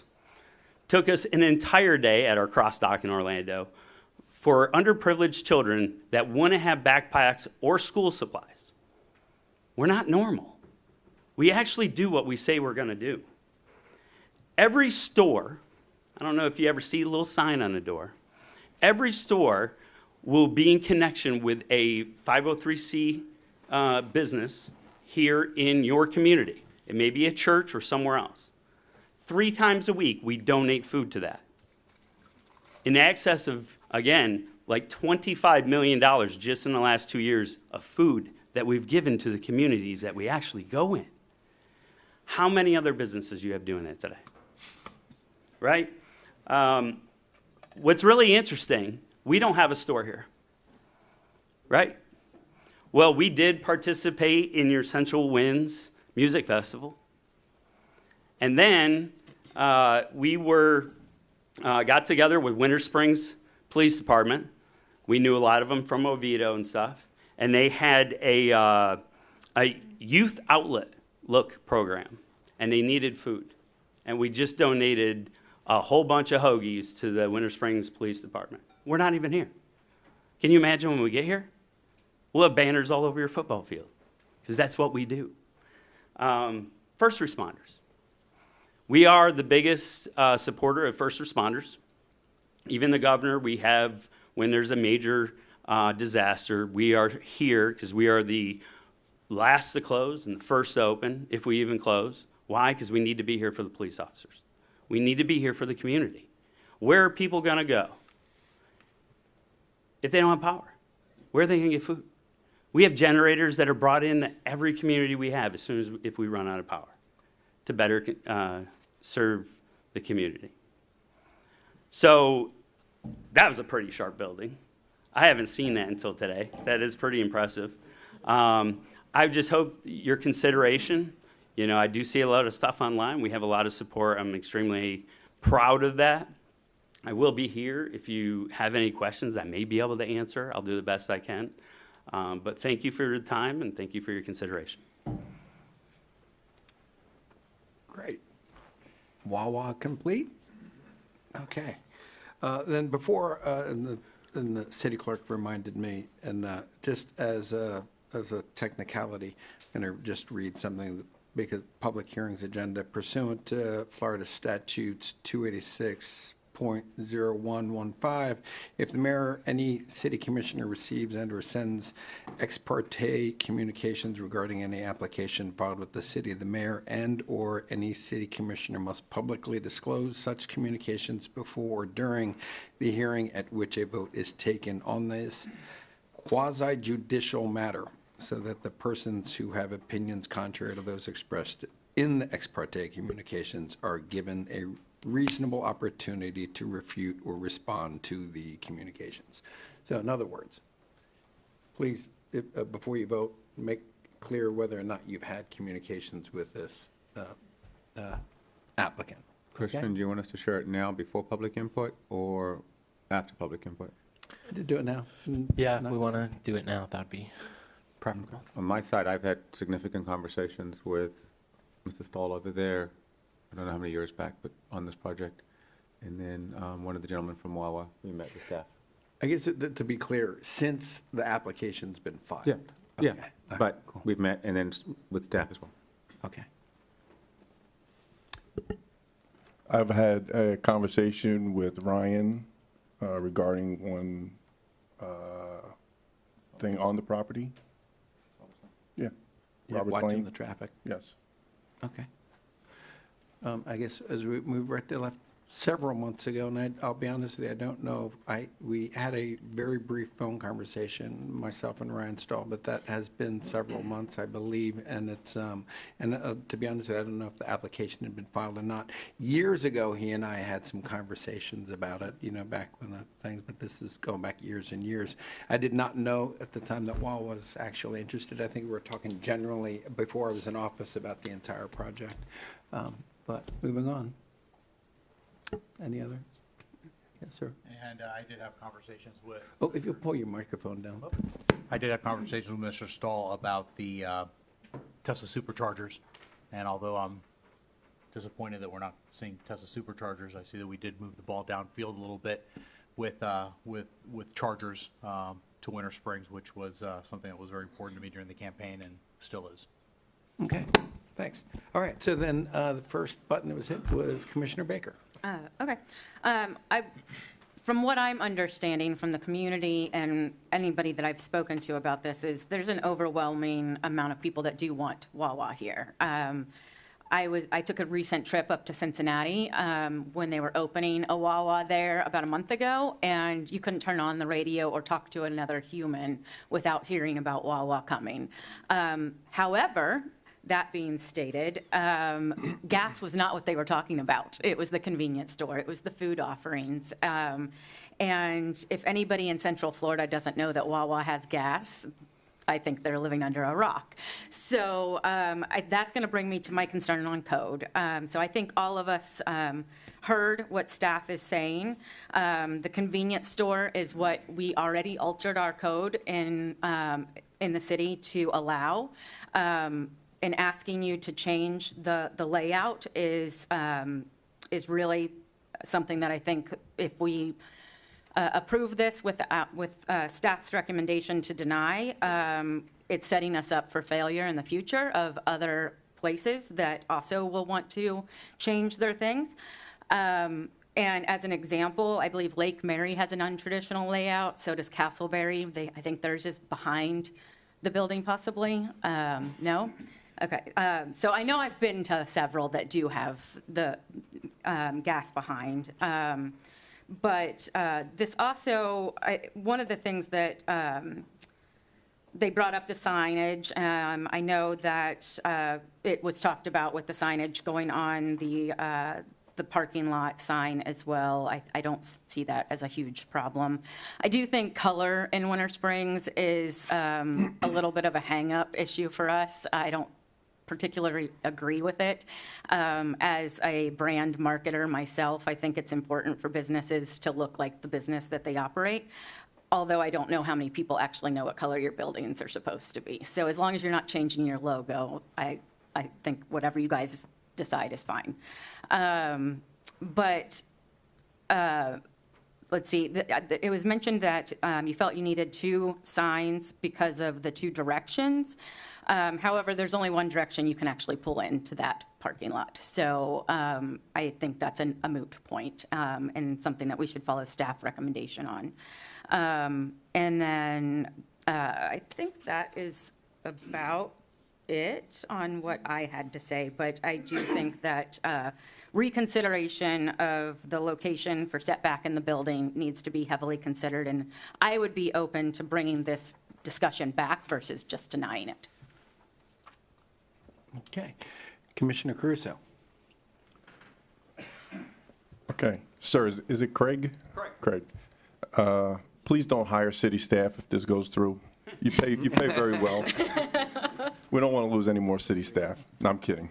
Couple of things, important things. One is if we could possibly bring up the project on the board, just for my curiosity, if we had to change the canopy to the back, is there any possible way you could show where it might be and where the tanks would be?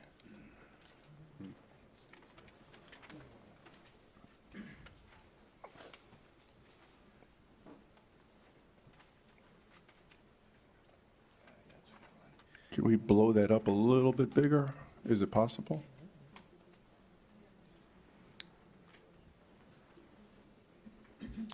There you go. Okay. that's good. So yeah, good evening, Mr. Mayor and fellow commissioners. I'm Scott Carney. I'm the Wawa engineer. I live in Winter Springs, and so very familiar with this intersection. I just live down the road here about a mile and a half to the west on 434. So I drive through this intersection multiple times from every direction, multiple times each week. And so I understand what people are relating to. So the thought of rotating, I would say the site layout you're talking about by 180 degrees, which would place the store then closer to 434 and then the fuel canopy to the interior. You know, there's actually a better layout that would show more of a blowout. Can you go to maybe the following slide?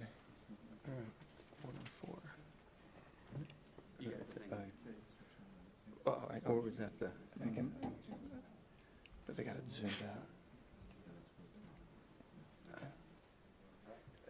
If you, okay, maybe. This is the one I want right here. Right. And if we could zoom that out just a little bit. Or slide it to the right. That too. What I'm trying to get to is the perspective of how this would look in more of a full scale of the surrounding areas that would be affected. Yeah, that's what I'm looking for. If you could just use the laser pointer and show me where the tanks would Oh, be. there's a little white one, looks like this, okay. maybe on the podium? Or, okay. Yeah. Oh, cool. Got it. This one. Okay, so these three features right here are the underground fuel tanks. This is the fuel canopy with the 12 fueling positions. This is the principal store. And the question that you're proposing here is that if we would have the fuel canopy placed somewhere along this internal roadway, have this store moved up in some fashion closer to 434, correct? Right, Yes. right. What this creates then is that, let me step back just before I get into that discussion, is that as we know with our stores in this area, if you go to the store in Oviedo, if you go to the store in Castleberry, that the primary area where traffic is concentrated is around our fuel canopy. So wherever the fuel canopy is located is where you're going to have the most congestion on our site. As such, you bring it down here closer to this internal roadway, it is going to pull that congestion internally closer to this thoroughfare that's going to be used for all the other uses in the development. Also, which needs to be highlighted, is that it's going to be pulling it closer to the access point coming off of Tuscaloosa. As we know, you go to our stores, especially during peak hours, there's going to be vehicles there pulling trailers, boats, etc. That will probably have that influence on this internal roadway east-west here too. They will have the trailers possibly hanging out and creating conflicts during peak hours. So that's where it's going to be exacerbated. This will potentially cue it up back into Tuscaloosa if they can't navigate around those conflicts internally. Okay. That's one of the bigger items when we'd flip around why we wouldn't want that. And then I think it's already been discussed. We can't really have visual on our fuel canopy because of that. It's not as easy necessarily because now we would, the store just, we have a front. We don't have a front back. And so I guess we would flip it around, but then we're going to have the dumpster enclosure, which is this feature attached to the footprint. That would be now facing 434. And Okay. that just doesn't look like. Where would the tanks be in the ground? The tanks would have to be, it could either be on this side of the fuel canopy in this general area, or it could be on this area. We haven't really done the site planning to finalize how that would look, but bringing the fuel tanker in here to do the delivery or do the drop of fuel, that will cause additional congestion. So when a tanker comes in, and I know this because we've all been to Wawa, they normally sit on the backside of the fuel canopy, correct? They don't sit between the building and the fuel canopy. Correct, correct. So it would be literally by the main road there going in and out, somewhere right there where It would be the, somewhere on this side or Right. on this side too. But or in it's- that dark shaded area. Correct. Behind the building right now, right? Yes. So here's my concern that I don't know if anyone else is thinking about. And another question you might be able to answer. The pond, is it a retention pond or a detention pond? That is a detention pond, right? It is Okay. it's a wet pond, it's not dry So detention. I did my own research on this, and I just want to give the definition for those that don't understand, and I didn't understand myself. So detention ponds are designed to be dry between rain events, temporarily holding and then gradually releasing stormwater, while retention ponds are designed to hold a permanent pool of water. So the way it was explained to me is that the detention pond means that it takes the water in and it slowly releases it into the ground. Am I correct? I'm not an engineer. This was a wet one, right? Is that, you're correct. Hi, just for the record, Corey Sittler, Kimley Horn and Associates, 6876 Marwick Lane, Orlando, Florida. Engineer record. There can be both wet and dry detention ponds. The whole point is retention versus detention is the slow release of water. Right. So you're correct. Detention is a slow release of water. Okay. This one is always wet, but whenever it rains, it just slowly releases the water until it gets back to its normal level. Right. So adding on to that, and I wrote something up here that I want to read, and I think it's better when everybody hears it, they'll understand it a little better. Because it has an environmental impact, I believe, to me, and I'll explain. So, okay, environmental perspective. Even though today's underground storage tanks are highly advanced and equipped with state-of-the-art leak detection systems, no system is 100% foolproof. Placing the tanks closer to the detention pond increases the environmental risk. In the event of a leak, contaminants could more easily reach the groundwater or nearby ecosystems. It would be safer and more responsible to keep the tanks positioned away from the detention pond, preferably toward the front of the property. In short, while I understand the appearance argument, the environmental risks outweigh the aesthetics in this case. That's just a little bit of something that I dug up, and it has a lot to do with the detention pond, in my opinion. And I think our environmental friends might possibly agree with that. That's up to them. But that's my take on that. And getting into, I think, what else you said about the traffic part.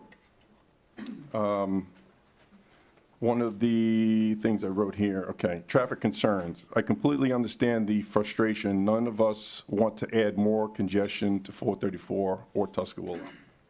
But legally, that can't be used as a sole reason to deny the project. Planning and zoning recommendation. They are requesting that the gas tanks be placed at the back of the property for appearance reasons. While I can see how that might look nicer visually, I have serious environmental concerns about that layout. So what I also mean is, this is a unique property, in my opinion. I believe everybody else can understand that. One thing this property has that the 4 other gas stations don't have is when cars come in, they literally come around the property. Every gas station in the city, the gas pumps are right there at 434, right on the street, which at times, I always see it. When cars pull in, there's either a rear-end collision or there's backup coming down 434, especially the gas station at, what's that gas station? No. The Speedway? Not the Speedway, the one by CVS. Oh. There you go, that one. That one there, I believe, probably has the most backup or rear-end collisions that I've seen cars pulling in. So that is a unique thing about this property, is that there's a lot of room for cars to come in and get toward the fuel pumps with less traffic. My opinion only. I believe that might be all I have. Okay. Sure, we'll have another chance. Deputy Mayor. Curious question to Wawa, since he brought it up. When was the last time one of your gas tanks had a leak?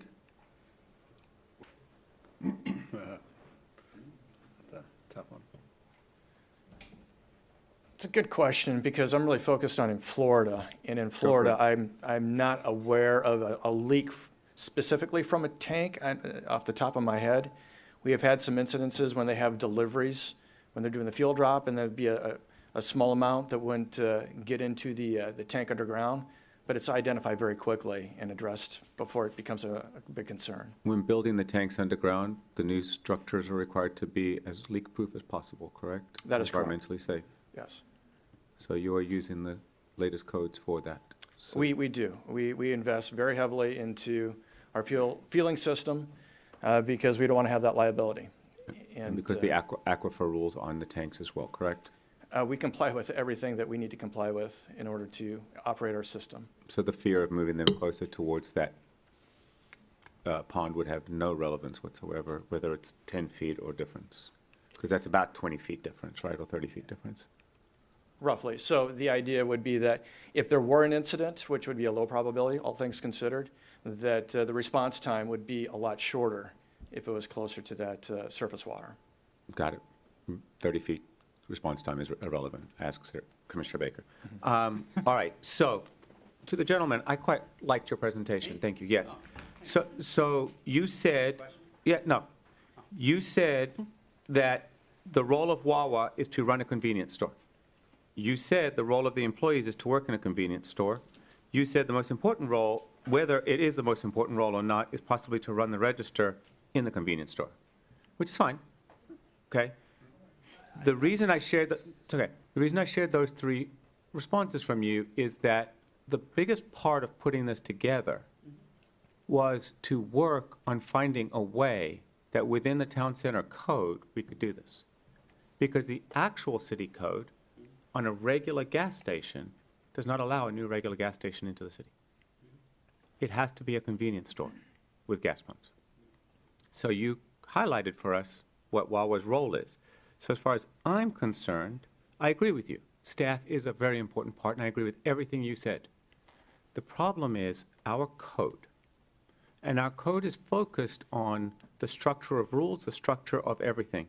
And I don't think you would want staff to come into any of your store and run it the way they want to. You want staff to run it in the way it's structured. Structure matters to me in this situation, so the code matters. So when we take a look at how the code is written, it's not just written that way in the town center for the sake of it. It's written that way as the convenience store there. Now, can it be done? I don't know if you can do it the way we're doing it. But if we take a look at the previous drawing, and you talked about, well, you know, we want to worry about traffic. Traffic's either going to come in off of 434 and have to come all the way around the bottom, either way. Traffic's going to have to come in off of 434 onto Tuscarora, come all the way around the bottom, go past the convenience store into the back. A similar structure is Castleberry, because that's not on 1792, which would be the main road. So I watch vehicles coming in off of Dog Track and off of 1792. They'll make that kind of statement here. Lakeland has a similar Wawa to something similar to this, where they have to come in off of there, and you've got first through the convenience store, then to the gas pumps. I understand where, as Wawa's coming in, folks, my preference, my thing is I want you here. I just want you here within code.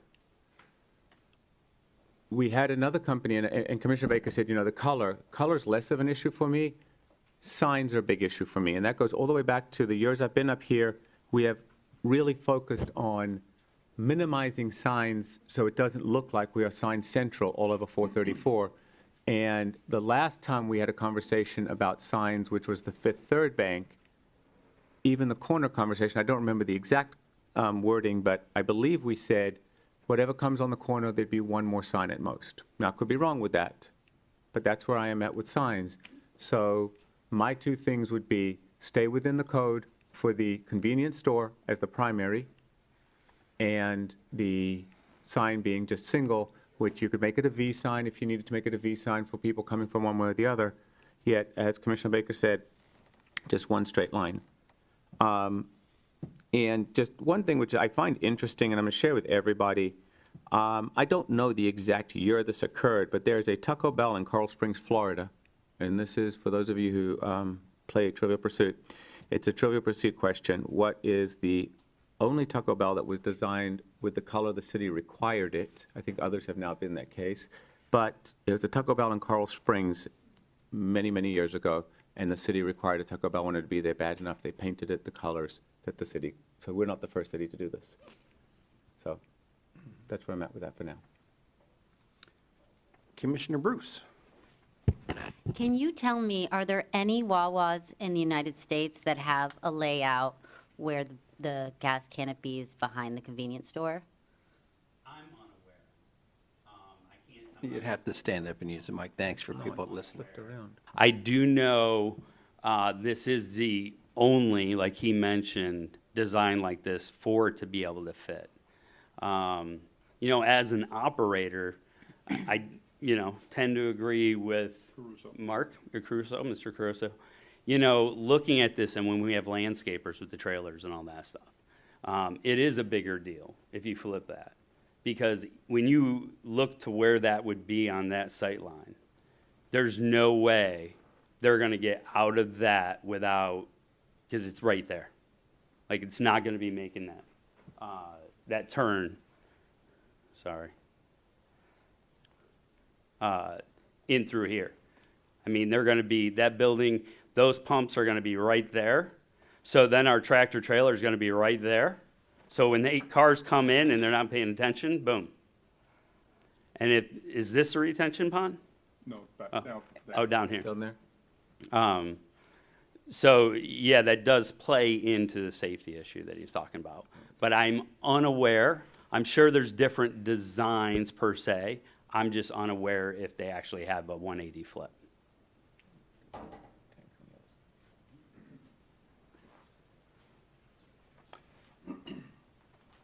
Anything else, Commissioner? No? Okay, so before we go back to Commissioner Crusoe, if I can, I'd like to kind of voice in. I'm, grew up in Delaware. I remember the first time I walked into a Wawa, and I was kind of floored. It was on 202 south of Philly, and I think I was going to work. I was working in Center City or going in for the day or something. I was pretty young. And, man, floored. Just, it was great. And then having them pop up all over around us, because we're just across the state line from Philly. And it really did. I want to commend you, Mr. Stahl. Again, I've said this in the past, that your willingness to work back and forth. I see major concessions in the different layout and the size of the building and the color patterns and making those adjustments to the inlays and really, and now at the last moment adding a pedestrian traffic. I want to give you credit for that. But at the same time, I think it's important to note that the city has also made major concessions in that, remember, this was not allowable use at all until very recently. We were trying to work with Wawa and making that convenience store kind of a thing. I really want to see you here. I'll own that. I want to see you here. But when the former commissioner got up and said, I'd like it to be the best looking Wawa, in the area, it is our last premier corner. And so what it looks like is going to be important. I'd make 2 points. First of all, Commissioner Bruce, I'd like to thank you for your survey. I found that really interesting. We looked at, I believe that was your survey that got launched, and between the agrees, do you want Wawa, between the agrees and strongly agree, it was 60%, give or take a half a point. And those, today was higher. Yeah, and those that were against it, or strongly against it, was just about 30% or just under 30%. So to me, that says that everybody wants it. So now, my next point, where the bulk of people want it. I know that we're not going to make everybody happy, but I will tell you, when I look at this, and no, I won't be voting on it, but if we're talking about traffic and safety, I'll be honest with you, I'm a little confused at how cars and trucks, loading trucks, lawn trailers having to go around this building and around all the people is safer than having the store down here, or I'm sorry, having the store up here where all they're doing is going in here as opposed to up there. And when people are walking in off of that long sidewalk all the way up and around, or the kids are coming in from the high school, I just see it as, look, I understand there's dumpster issues. I understand there are challenges with it. I understand that, and when you try to get that truck to load gas, or when you're trying to bring in the food for what I consider a restaurant. I don't call it a convenience store. I think it's a restaurant myself, right? And so trying to get that in, there's some fair arguments, but I'm not, I'll be honest with you, I'm not, well, for lack of a better term, I'm not buying into that creates some kind of safety thing, and I don't think moving the tanks from here to here or here to here will make any difference environmentally. With all fairness, that moving at 30 feet isn't going to make any difference. But look, I'd like to see here, but to change the ordinances, we've changed a lot of ordinances. We've changed a lot of usage. I have to admit, I like it. If we're going to put a Wawa in there, I think I kind of side on the side, just make it the best damn Wawa we can. And that's my piece. Commissioner Caruso, your button's up. One question I forgot to ask, not at Wawa's fault or anything like that. Has there been any kind of fuel spills that you can speak of by a customer or maybe a fuel truck? Any kind of accidental spills? Well, of course, because let's face it. I mean, even though we have the newest pumps that are available, people put the pump in their car. What do? You go in to get your coffee, right? And then some of the older cars, like it happens. Right. We have people pull away, and the pump is still attached to their car. They forgot they were even getting gas. That's going to create spills. You know, we do have an environmental company that, like, we are right on it, where if we have a major spill, they come out to contain it and clean it. But yeah, it happens, absolutely, through our customers. Right. Environmentally, I still consider that, you know, a danger to that detention pond as close as it would be. Just my opinion, environmentally. One last thing I wanted, just because I'm going to form an opinion on it, with all of the give that you're doing, I would, making a second sign of 7 foot when you're making all these other, if you're willing to make that flip, I would, let's give them the sign. You know, if they're giving up a lot for us. So that's my only side opinion. Anyone else? Any other discussion? No? Then we'll move on to, actually, yeah, thanks. Good afternoon, my name is Lee Shu. I'm a professional engineer with City of Winter Springs. You know, me and like Janelle point out, we did a little snip out of this, you know, the proposed gas canopy to replace the location of the store.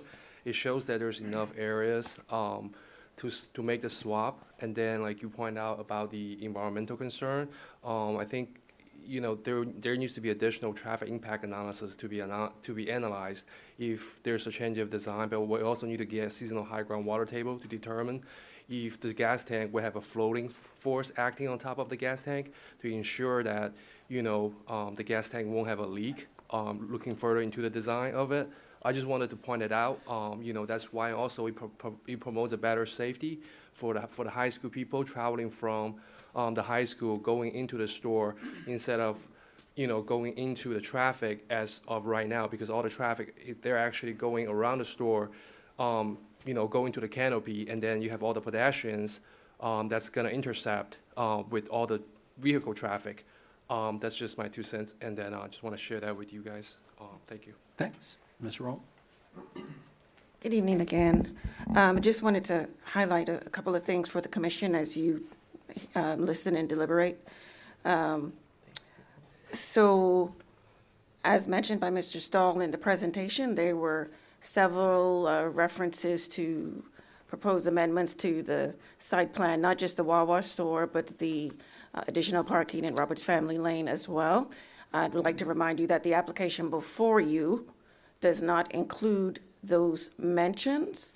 And because there are impacts to 2 site plan application packets, it's advisable, staff advisable for you to have the applicant, should you desire to consider what they're proposing to comply with the code or to meet whatever requirements, that they be reflected formally in the site plan. For example, the proposal today for a second sign, but of lesser height, these plans come to commission in the staff report packet with specifications. So while they're saying what they will do, you in essence, in my opinion, would not be able to make an accurate or approval if you're not approving specifically what's been engineered and or designed.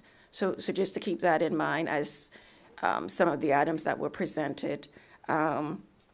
Also, some of the items presented, for example, the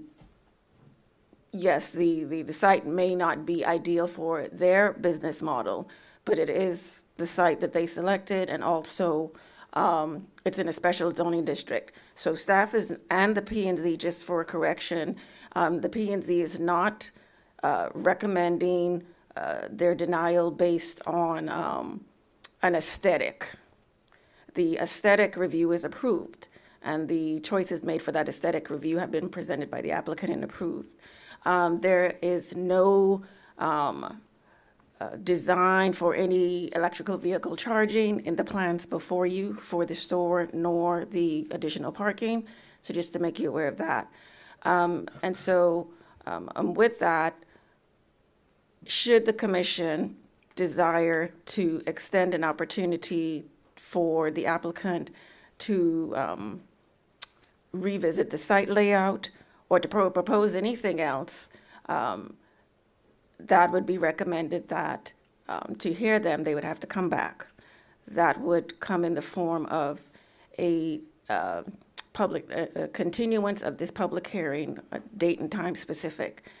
And what that would look like is that both set of applications, because they're tied to each other and presented here tonight by Mr. Stahl, they both have revisions or recommendations that require some engineering reviews.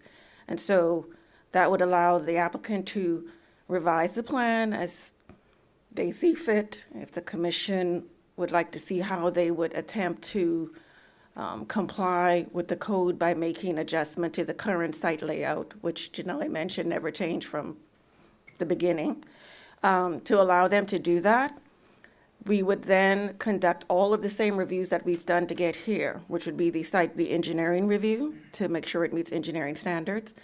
Then there'll be an additional transportation and utility review to make sure that the current configuration, should they choose to amend the site layout, that you can have the review on that. In addition, because of the previous traffic impact study and the nature of their business, they will be required to submit or edit their any kind of related queuing analysis. So all of the concerns that come with your standard site plan application packet, including but not limited to environment, are a part of this development review process. And so whatever it is that the applicant may want to extend for the commission's consideration, it's recommended that they do so on their formal applications, go through the staff review process again, and then once we clear that, we can advise the commission that they've met the engineering, et cetera, requirements, and then you can make your decision. But just so you know, for example, the extension of offering for outdoor seating, all of the offerings that can be extended by the applicant based on feedback from the public, workshops, et cetera, and public comment, none of those are a requirement per the code to operate a convenience store with gas in the town center T5 Transect. So I just wanted to remind the commission about what it is that's before you tonight, and the decision that you have to make on the two applications related to this project, and that you may extend continuance, time and date specific, to allow the applicant to, if it be your desire, to demonstrate an attempt to reorient the site plan or whatever else you might request of them, and revisit with the commission. So I just wanted you to be clear on the things that they're extending, they're not required, and the things that are required are not being met from the beginning in terms of the site plan layout and the setbacks, et cetera, and the goals for the town center. I also wanted to point out that while the applicant offered in their presentation the fence kind of on the corner so that the pedestrians aren't cutting through. While that might be a deterrent to pedestrians, that is not the goal of the town center.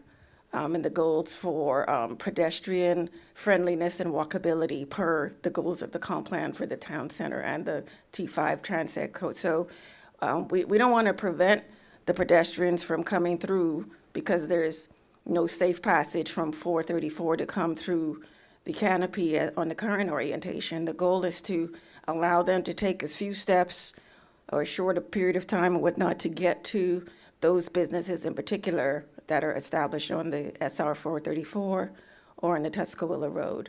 So I just wanted to bring that to your attention. Also, tonight, if you decided to take a vote, there are 3 options for your consideration. If you vote, there's your vote to approve. I believe one of your commissioners mentioned what comes with that in voting to approve. And whether or not the project complies with the comp plan goals in the code. If you choose to deny the project, then that's the end of this review, and if they're still interested in doing so, they would have to come back to the commission with a new application. And then your third option, again, is if you've heard enough, or perhaps if the applicant is inclined enough to attempt to make adjustments to the site plan layout and or any other aspects of their application for the commission's consideration, because that's the primary area where, not with the waivers, projects don't always meet the exact specifics, but the primary component is the impact of not meeting those setbacks and the site layout and the impact on the walkability of the town center and the comp plan goals. That's the major thing. So if you want to extend them the opportunity to revisit that as best they can, you may extend them an opportunity to come back at another commission meeting, date and time. Certain. Mhm. Okay. In other words, don't vote it down if you want to see some changes, because that then creates a long extended period and much more, right, which would make it a lot more painful for Wawa. I have a Yes, question. ma'am. You mentioned a lot of conditions that would have to be met if we chose to ask them to come back to us, that they would have to go under a lot of reviews and meet with staff again. What's the time period of that? So when could we realistically ask them to come back to us? That would be a question for them, because we have so they need to submit the changes, and then the reviewers need to respond to it, and on our side, how long? Yeah, on our side, how long would that part take? Well, the last round of reviews that we had, significant reviews, didn't take too long because we prioritized to expedite it. So really, it would be how long does the applicant need to resubmit their plans, and staff will make a priority to review. I will say, though, just in terms of timing, there's only one meeting in November on the 10th, and one meeting in December on the 8th for City Commission.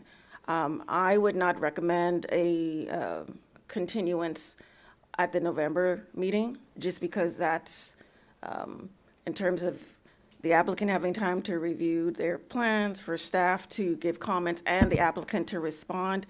The publication of the agenda is about 3 weeks away from today. I don't believe that to be a reasonable period of time for the applicant and the reviewers as well. So I would say best case scenario is probably the December meeting, to just allow for that review process. As again, they're gonna have their potentially transportation review, utilities review, engineering review, and they have to respond to those comments when they're given, so. And to the applicant, is 2 months, what does that do for you? Or what does it not do for you? Or maybe we don't necessarily have to get an answer from them right now, but maybe the commission and the staff makes a commitment to bend over backwards, if it even goes that direction. We don't know that that's the direction it's going, but if it goes in that direction, why don't we just make the commitment when we're going to do it? Because I don't want to lose it over time, and although I know the time is going to have something, that we just make the commitment that we're going to bend over backwards. This is another one. We change allowable uses. We make some changes. They've made dramatic changes. So if we need to, I don't want to speak for the commission, but if something happens and then they need a special meeting, like, I'm willing to fight to keep the project alive and do whatever we can if it doesn't pass on the first time. One thing's for sure, I don't want to, I'd be really disappointed to see it. And just two Oh, more no. points, sorry, Mayor, and then I'll Yeah. go sit down. You mentioned about significant changes. They did alter their aesthetics to an aesthetic of their choice to comply with the materials and colors of the town center, specifically to align more so with the marketplace. So that wasn't a concession or a give, that was a requirement. You have to be approved, recommended for approval of aesthetic review. The other part is the site plan. The waivers are approved, some things just come with a waiver, and all of those waivers are approved, except for the second monument sign request, only because that would be 6 monument sign, it's in a very, small distance. understand. So, but the site plan itself, applicants and the Wawa application came to the city with a conceptual site plan that, outside of meeting engineering requirements, et cetera, is the same exact site plan that they presented on day one. So the applicant, while there may be some constraints,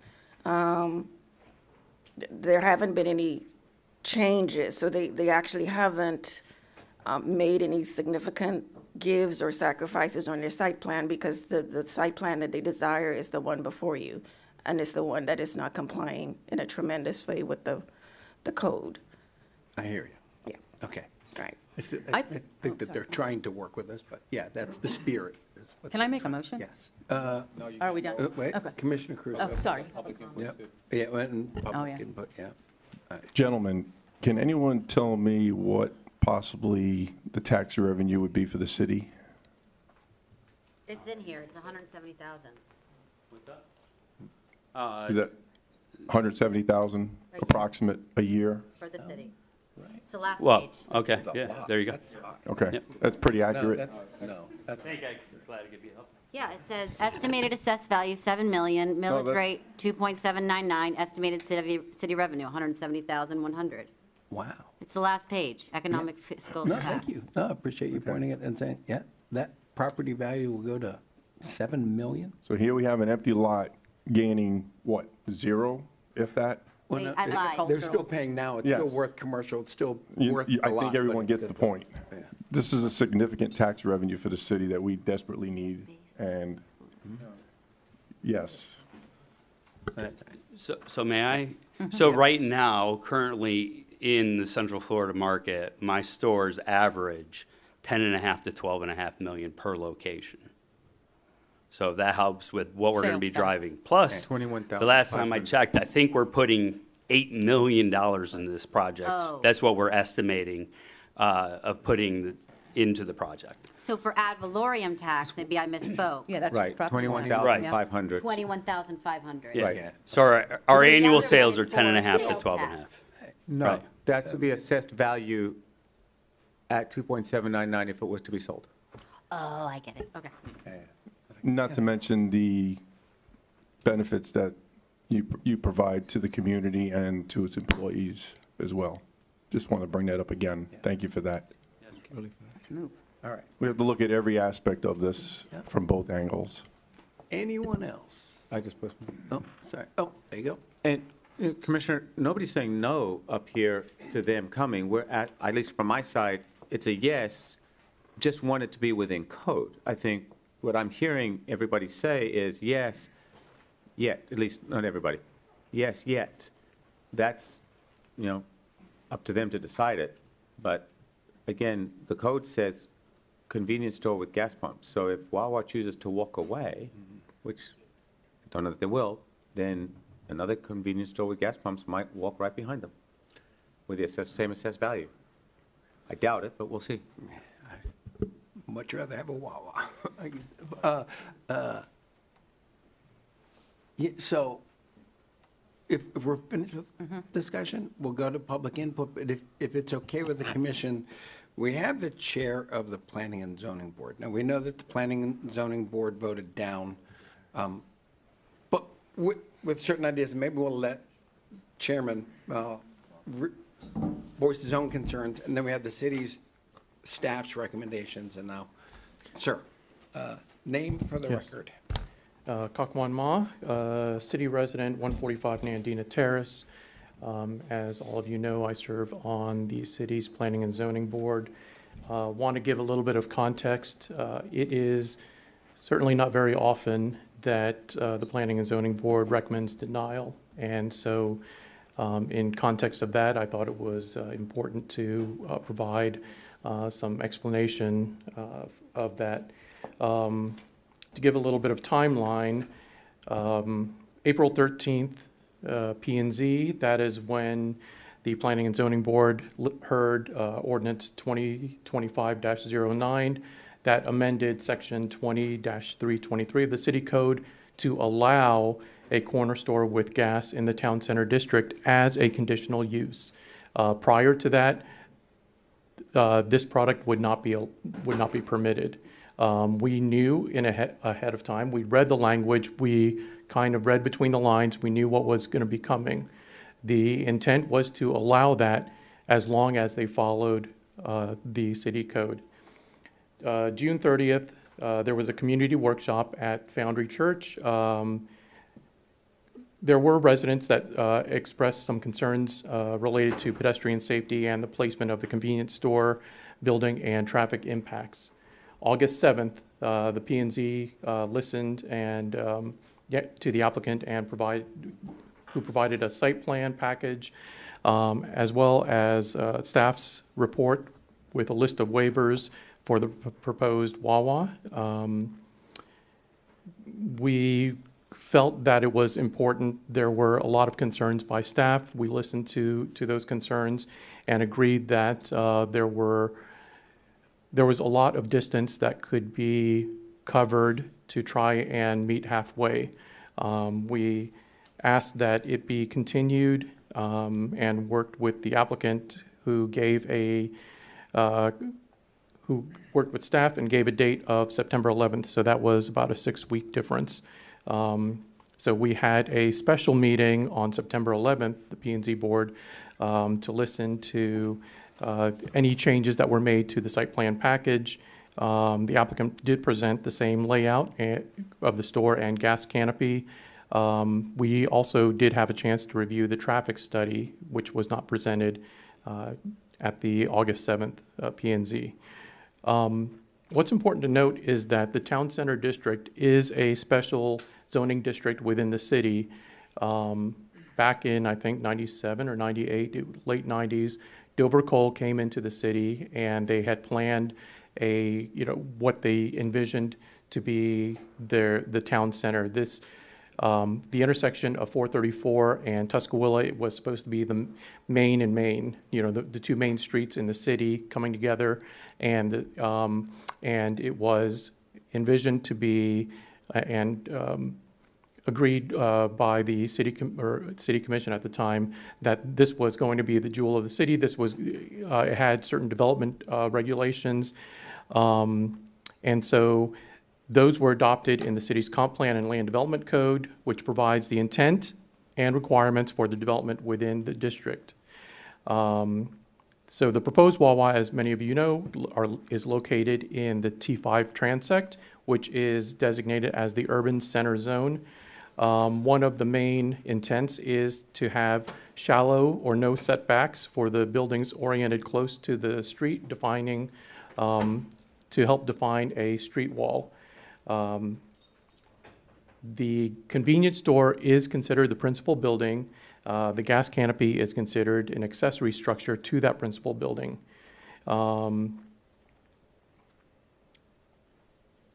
There was concern that was expressed during the P&Z hearing. Tell me if I'm running out of time. There was some concern with respect to the last P&Z hearing about high school students from Winter Springs that may be coming across to the Wawa. They're going to be crossing 434 either on bikes or on, or pedestrians, and they would have to be crossing over the gas canopy. The applicant presented a possible solution to that with the knee wall, which I think would would improve those conditions, but I wasn't sure where that sidewalk was, but it still seemed like it was going to be crossing over some drive lanes. So have other developments had waivers on their setbacks? Absolutely, and I want to be clear about that. But those setbacks were a difference of a few feet, not, a maximum of, the code says a maximum of 50 foot, but what is being proposed here is 182 feet. So we're not talking about a few feet, and we've provided, we have agreed to waivers of landscape or sidewalk width by a few feet in order to provide for accommodations for those particular uses. We've had uses such as, most recently, Chick-fil-A. Everybody knows the traffic that comes into Chick-fil-A, but they were able to make it work. They were able to make the setback work. They were able to get a drive-through around their restaurant and still substantially get it to work within city code. That is what we did not see with the Wawa and the reasons why we had recommended denial. Thank you. Thank you. Okay. What's that? Well, I guess not really. We can go into public input. Yeah, sure. If there's no objection, yeah. Ryan Stahl again. And Commissioner Resnick, I'll ask a question towards you. When you guys are saying flipping the building, like there's a back side of the building, are you guys suggesting that is facing the road? We're confused, I guess. We're trying to figure out, there's a front and then there's a... No, so Chick-fil-A, the new school down near the crosswalk, they've all done significant, Chick-fil-A wasn't happy about it either, but they made significant improvements on the forward facing, but your windows, you're still looking at the gas pumps for your glass and all that. You still have safety issues. But the back side of that building, like Chick-fil-A's done, is they've had to make significant improvements. And I think if Wawa was... the look of. If Wawa was putting chicken out of a window, I think they could do that. They've got two different structures of serving, so that's why I guess I'm trying to understand the structure that you guys are proposing. But which way is the front door? That's, I guess, what we're trying to understand, because I don't want to spend a lot of time if everybody's... No, the front door can be Oh, on the no, south I side. think maybe we're I see. figuring that out right now, too. So the front door could be on the... You could still face the gas station as long as the other side also looked like a front. Right, Yes. they have both front on the other side. Right. So, They yeah, want where's the the dumps? back Yeah. to face 434, but it be the back of the building but look like the front, I believe. Yeah, just like the learning center. Or Chick-fil-A. In the area where the dumpster is, you want to make that look like the front as well. No, that would have to go on the side. Dumpster would be here.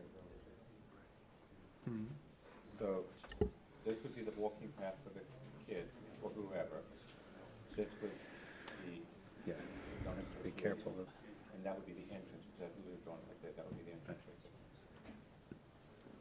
And then this would be the gas pump. And Mayor, the reason I'm asking is just Yeah. before this continues, I just want to understand everybody's going down the same direction, because is it the general direction, is it the front door would face backwards, the dumpsters would be where? We'd have to map all that, because what we're talking about is certainly all those are Well, yeah, concerning. we're also talking about Wawa, because they've, yeah. One at a time, I'm sorry, Mr. Stoll, what was your, guys, one at a time, slow down. Mr. Stoll, what was your last comment?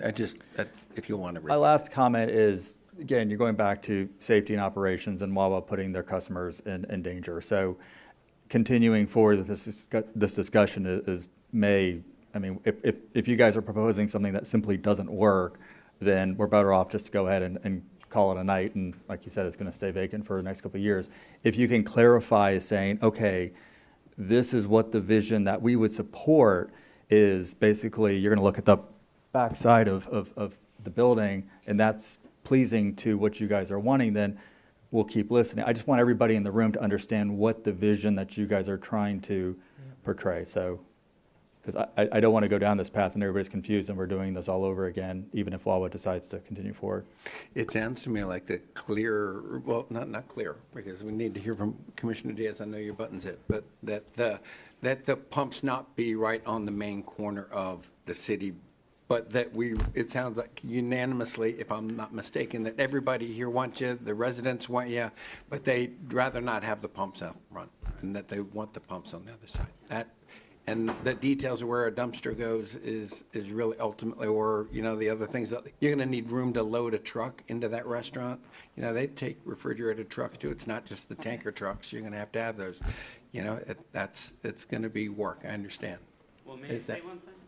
Yeah, So if you'll do it from when the. you look at the design of our building, have you ever noticed we look different than, let's say, a racetrack? Do you know why? We build it so you can see the whole inside of the restaurant at night. So when mothers and sons go to that building, they're safe. If you flip that, now any police officer that's on the backside on 434 will not be able to see in our building. That kills the whole safety of the people in this town. But if they pull into the front. No, because we're talking about Sir, the stop, whole- that's not Oh, what, no. stop. I'm One just at a giving time. you an One, example of why. you made your point. Okay. First of all, and I don't want to go back and forth. First of all, then make the street side as open as you possibly can. Now, you have utility space and kitchen space, but do whatever you can. The second thing is who pulls in front of any convenience store, whether you're pulling in this driveway or that driveway, and when you pull up to those tanks, or before you walk in, you're still looking at the Wawa glass. It doesn't stop you from pulling into a parking lot and looking at the glass wall. I don't understand. You want that to be visible from the street, I understand, but it does not stop anyone from pulling in and looking through all the windows and all the glass. And maybe I might recommend try to use as much of the Tuscaloosa side as possible. I'm hoping that we can work this out. Commissioner Diaz. No secret that I probably share a different view than most everybody up here. Let's do some simple math of what we're actually proposing here. There's 5 commissioners, 3 possible outcomes is what I understood. Our business development director, Carolyn Roll, say, we can approve, we can deny, or we can make all sorts of suggestions on what have you. So that means that we have 3 possible choices. We have 5 commissioners. Simple math permutations will tell you that you got 243 total possible voting outcomes, right? Which means that we have stacked the deck against the applicant 4-1. Okay? That is 192 unfavorable permutations versus 51, which is 79-21. So that's basically a 4-1 ratio against the applicant. What I hear here is not Wawa or gas station or convenience store or anything else. What I hear is government, like always, putting the thumb on business and the city continuing to be hostile to business and to capital that is coming to the city. You've set up a meeting where you have you've set the odds 4-1 against the applicant. And granted, I had my early concerns, which had to do with the superchargers. I'm still not getting my superchargers. But a 4-1 disadvantage is completely unfair. It should have been 50-50. And it's kind of like what Mr. Stahl had said. If you're going to get and now start coming up with all these different goalposts moving just to be able to come up with, what you think somehow, this magical place is going to look like, when it's built, the reality is that all you're doing is stacking the deck. So if I would suggest that if my colleagues are going to come back with option 3, which is making changes, then let's go ahead and put the city's money where its mouth is. In other words, let's go ahead and say, fine, you know what? You've got to make all these changes because really, let's read between the lines what the city's saying. Hey, you have a really nice development there. It'd be a shame you'd lose it over, few hundred thou here that we want you to make some additional changes after all the millions you've already spent to get here. So why don't we go ahead and do this? If the body wants to go the route, okay, so again, we have only 51 possible favorable permutations, 192 against, so 4-1. Why don't we go ahead and have an abatement for the tax for the amount that they have to spend to make all these changes just to entertain people? Because again, government's role is not to entertain people. And I think that it is absolutely, again, reprehensible that the city continues to act, maybe it's not, it just appears to be, hostile to business and hostile to capital. I would actually suggest, my colleagues, that we approve this the way that, that it is right now, and let's get building. Might argue, there you go. I might argue that the rules and the ordinances have been in effect since 1998, and that we did make one change, and that everything has been clear, and the city staff has been laying out what the rules are and what's allowed and not allowed, and they've been told through all of those different meetings each time, hey, this isn't allowed, so you got to see if the commission's willing to overturn what's allowed. So it's not that you're asking us to overturn what's allowed. And this P&Z board said no, the city staff said no, or they said, make these changes. So what we're doing is we're considering what the Planning and Zoning Board did, what the city staff is recommending. That's what we're doing. We want them here. Their success is our success. We're just trying to figure out, do we make those exceptions or not? We'll make a decision. Yes. I was going to say, I came here prepared tonight to ask for an extension on this. I've heard both sides. I also think it's not 1998, and whoever thought that this was a walkable town center was foolish. The vision is poor. It was poor in 1998, and it's poor now. It's not what they wanted it to be. I agree with Paul. I think we should move forward with the only exception of the condition on the sign. So allow. I do. Okay. All right. Deputy Mayor. First, to Commissioner Diaz, you say it every time that government is, changing capital, changing capital. In this case, government's following the rules. It's the rules we have in place. It's the rules we put in place in order to get this project here in the first place. It's the rules of our town center code. So what you're actually saying is it's okay to bend the rules when it's convenient. I understand that. At least that's what I heard. Now, if we're worried about, hey, put it together as it is, then it's backwards logic. Where the cars come in through the convenience store on the bottom. Wawa has come in and said they want cars to come in where the canopy is. Cars come in through the convenience store. This is not me saying, because I've met with you folks, that, hey, you know what, I just want you to flip it because of the code alone. I don't see the logic of just what we're saying is the reason we have to have it on the street side here for the canopy is because we have to have cars come in. Cars are going to come in from the bottom. So all the valid reasons, nobody's found a way to convince me that, hey, it makes sense. Now, when we started this conversation years ago, there was no Fifth Third. There was nothing here. Wawa was going to be the predominant. Maybe then you could have had whatever project you wanted there. But now, as it's here, in its design, as far as I'm concerned, regardless of anything else, if you're driving in from the bottom, you should be driving straight into the canopy, convenience store on the top.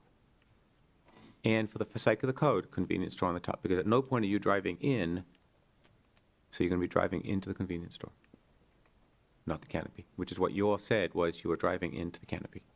So. Public input. Commissioner Diaz.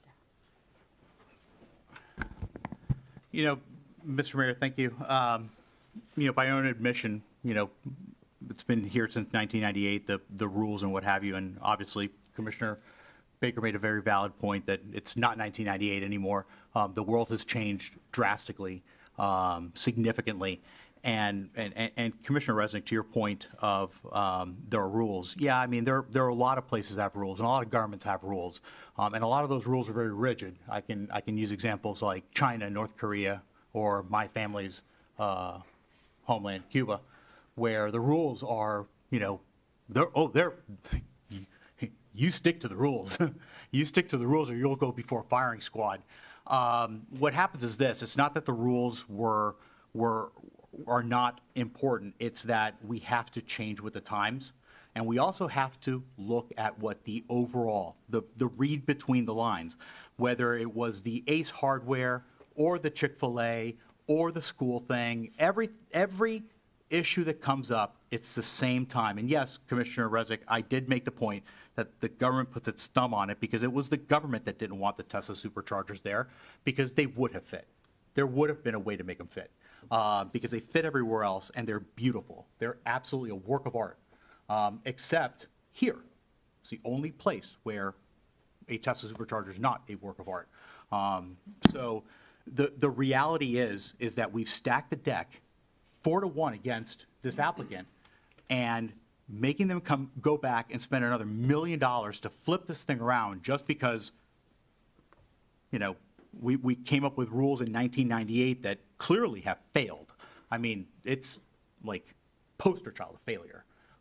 The way that we have had development. The reason we have the fights we have in development and the reason we have to bring everything up before the board for a vote, for waivers and all sorts of changes is because the rules don't work, which is why I suggested, again, I remind my colleagues, I suggested a while ago, let's create a blue ribbon panel of maybe some former commissioners, maybe a couple former mayors, go ahead and put some folks together that understand the rules, have been up here, and can go ahead and start deregulating, okay? Let's stop putting speed bumps in front of capital and in front of business, because if not, we get bad development. In fact, it was this board, not us sitting here necessarily, couple of you obviously have been up here, Mr. Mayor and Deputy Mayor Resnick, that is the reason why we have that storage unit on Tuscola Road, because you guys couldn't negotiate. You guys did not know how to negotiate. Stop lying. You lied. Let him lie. You lied. Let him lie. You lied. Don't call me a liar. You just Don't lied. call me. Don't call me a liar, okay? Because I'd rather be a liar than a Marxist all day long, okay? You're still a liar. You are against everything that is good in capitalism. That is what you are, Commissioner Resnick, and that is why your end is coming. This 12-year reign of tyranny you've had is coming in the next election. Okay. Can we move my to, words. I don't think we Okay. need Wait, any we more got- staff. Can we get public input? No, wait, we got 2 more people's buttons are lit here, okay? So, Deputy Mayor. Let's let the Deputy Mayor go first, and then we'll go. Deputy I Mayor will. should I would resign. like to hear you. 1 sec. Yeah. Unless you'd like to let her go first. Go ahead, Tony. All right, there you go. Unless- Yeah. Good evening, again, Carolyn Roll. I want to share a bit of information pertaining to 401, no staff recommendations or anything. But the item 400 is contingent upon the approval of 401. Today, the parking and the additional parking spaces and the Roberts Family Lane realignment application in 401 is subject to, it comes with a recommendation for approval, but subject to a St. John's Water Management District ERP permit. The applicant has submitted a permit. As of today, there is no application or applicant response to the Water Management District's response letter issued on August 29th. And there are some significant recommendations regarding our staff's assumptions that perhaps the pond would not have to be altered to accommodate those spaces. I'm just letting you know, because if you make a decision, whatever it is, it's contingent upon the 401 being approved, and 401 being approved is contingent upon what's required from the Water Management District. And based on this August 29th letter from the Water Management District that has not yet been addressed by the applicant, there are some, the pond pretty much has to be redesigned in layman's terms to meet today's district standards. So just so you know, when you make your decisions, even if you approve this, it's contingent upon that application, and that application is contingent upon the district's approval, which may or could result in the plan that you approve, if you choose to do so tonight, being revised to meet those requirements. I'm just sharing a bit of information. So what you're saying is 401, when we get there, needs to be approved, when we get there, approved under condition of St. John's or whatever conditions are laid out. And they might need to come back to you to revise based on the same. Yeah, got it. Okay. Okay. Just that. Okay. All right, to start with, to all the residents that are here, when I got reelected, the storage project was already underway. It's a county project. regardless of what the commissioner would like to press on you. No. Had nothing to do with it. In fact, I tried to change it, and the developer said, sorry, he'd already come to the city didn't want to work with him. That was prior to my time being back here. So regardless of what the commissioner wants to choose to fabricate the truth. Secondly, either, Ryan, to you, perhaps, when we met, talked about the superchargers, you said, not easy to do, not possible to do, because we have to take out parking spots, so you would prefer to do it in the parking lot. It was easier. Is that correct? So it's not something the city said you can't do, or you won't do, or we won't let you do? Because that's my understanding, it was more convenient to do it in the parking lot. No, the pre-app was, the realization is they would back up against Tuscaloosa Road. And I remember the comment at the time was, oh, well, that's not gonna be attractive. And then the second half was Wawa saying, well, it's gonna wipe out good parking spaces. So then I quickly put my hand up and said, we can do it elsewhere. So that was a sequence of how it came about. So there wasn't a heavy thumb by the city saying you can't have it? No, it was Thank you. Just want to clarify that. To clarify, I think, what's the rule that you can't do, city can't impose electric charging stations? So. Yeah, that's Senate So bill. I just wanted to make sure, I just wanted to make sure that the residents here are hearing the actual truth. Thank you. Back to you. Commissioner Baker. Can we move to public input? Yeah, if that's it. So you're giving up your turn. Okay, we will go to public input. And with that being said, after that lively debate, Brittany Crowley.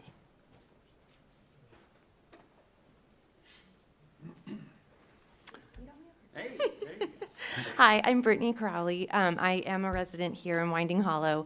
I actually didn't want to speak tonight, but I am so glad I did come out. This is great. Thank you guys for all that you do. I know it's not easy, but I do appreciate everything you guys are doing, and you guys are trying to keep code and everything. With that being said, codes, rules always can evolve. They can change to help the city. And I do think that this plan is fantastic for our city. I loved what Craig came up here and said about Wawa. I'm a small business owner too, so I do try my best to work with my community. I try to give back to my employees and their families as well. So I'm really excited about this project. So I'll just keep it short and sweet. And that's all I have to say. And I'm hoping that you guys will vote in favor of it too. Thanks. Karen Meyer.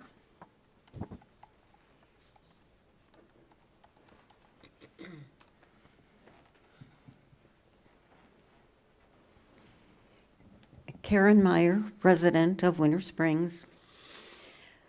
I spent a good deal of time late last night thinking about this project, reading online information that I could find. And having sat here through all of these comments, the only thing I can come up with is that it seems like an awful lot of gifted people are working really hard to put 5 pounds in a 2-pound bag. This corner of 434 and Tuscaloosa isn't going to grow any bigger. I commend Wawa for being willing to change their signature look. I think it's important that we have a cohesive appearance in our neighborhood. But I still get back to the fact that it looks from the diagrams that there's too much trying to be put on this property that just won't accommodate that much. I think you all can work it out. It's a difficult project. I think it would be a nice asset for Winter Springs,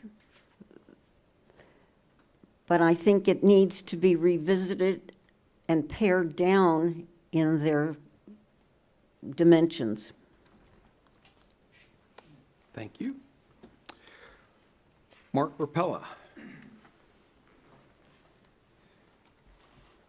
My name is Mark Rapella. I'm with, live here in Winter Springs and also a resident of Jessup's Reserve, which is right next door to the development of Marketplace. We've been involved as a board, as a community, since day one with Ryan Stahl and meeting with Mark, meeting with the police chief and everybody regarding some of the accoutrements we'd like to see done. we've had a lot of positive results, and I've been really happy with what we've discovered, I guess, with the building of the Wawa. So we're really in I want to say I guess to sum it up, I wasn't planning to come here and speak. Our president of the association, Lou Addy, is right behind me, and he wants to speak in regards to what we want to see done. Thank you. Okay. And Lou, Ada.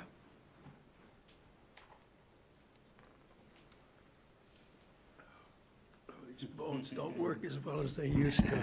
Hi, everybody. Evening. I've been involved in this project since the very beginning. We moved here from California about 18 years ago, and I'm one of the first residents of Jessup's Reserve. A small community with 161 residents, with approximately 500 people, approximately 100 children. Most of our units are 3 stories, so there's not a lot of old people like me in there, but there are a lot of children. We've been proponents and worked with the city on every single project, including this. When we originally met, the ingress and egress into Marketplace was to mirror the town center. So the opening was going to be approximately 30 feet from 434. And there was a gate put in there, and there was a plan, and this is what we had approved. Somehow, and there's no transparency here, the decision was made to move the ingress and egress to where it is currently. Not putting it as a full street where we would have curbs and walkways and stop signs, but putting a half-ass street in that goes halfway across, allowing people to travel through our community illegally. There's also all the map directional programs show our community as a viable entrance to Marketplace. We've had very large trucks come into our community and they can't get out. And they literally have to back up, taking a half hour, because the only way for them to get out is to go down a one-way street, the wrong way, that's only 9 feet wide. Roberts Family Lane was never designed to be a major thoroughfare. We were promised at one time that when Marketplace or whatever went in there, that it would be a full street and probably connecting on beyond to the other streets coming across. Well, none of that occurred. I recall when we first got here a year or two afterwards, prior to 2010, right out here in the lobby, there were renderings of what the town center was going to look like in 2020. And let me tell you, it doesn't look like the renderings. It's off substantially. There weren't supposed to be any signs. Now I drive down and I see signs along 434. Our little street, Roberts Family Lane, had 8.9 acres of trees, some of which were very large. They were all removed. We were promised a 15-foot barrier. We were going to originally put a wall up, then it got changed to 10 feet, so we went with landscaping. You say that you're not going to make changes, yet the setbacks to put Marketplace in were all changed. The sidelines, the back, everything was changed so that you could put it in. And it doesn't look like the town center across the street. It looks like a plaza. As far as parking, it was never built out to its highest and best use with the most amount of retail in there, so you've got an overabundance of parking. So parking's not going to be a problem. When we got involved, we want to thank our city manager. He was newly hired, and our commissioner, Mark Caruso, for getting together with Mr. Stahl and his company, with the chief and with several other people, to get this so we could make changes to Robert Family Lane. The ingress and egress on Roberts family, the way it is right now, is very unsafe. And if you've driven down there, it's really ugly. You know, our city shouldn't have things that look so terrible. You go in there, there's all these plastic things that are broken. The barriers that were put up never lasted a week. There's been no barriers for 2 years. We get dozens of cars going back and forth over to the Orlando Health. And then these map applications show that it's 10 to 15 minutes shorter to cut through our little subdivision than to go around through the town center. So that encourages people to grow through our community. And As I mentioned to you, we got a lot of children. I gave you a couple extra minutes because you're with the HOA, but if you'd wrap it up. I'm a president. Yeah, are we at the 5 minutes? I don't see the clock. Yeah, we went over 5. Okay. That's okay. So anyway, I'll wrap this up real quick. When the opportunity arose for us to make changes to the ingress and egress to make it more safe and hopefully more attractive, we're all for it. We really, at the time, didn't care what went in there. We were against the car wash. But then with the Wawa, another gas station. But if you look at Wawas, besides what this gentleman said, go to a Wawa. Their landscaping is impeccable. Their buildings are really clean. Their people are really Okay, good. we It's gotta wrap it up. a good place. So for that reason, we're in favor of Wawa going on that corner. Plus, I don't see anybody else waiting to go in there. Thank you, sir. All right, Jonathan Aubert. Evening. Jonathan Aubert, sorry, 854 Little Farm Court. I am a resident. I live in Oak Forest. I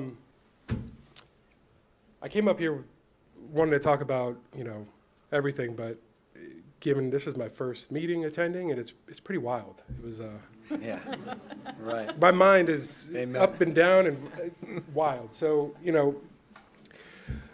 I've heard a lot of mentioning about city code. Everybody wants Wawa. It seems like there's just a general consensus of, let's bring Wawa. And I started thinking about the mobile that's right across.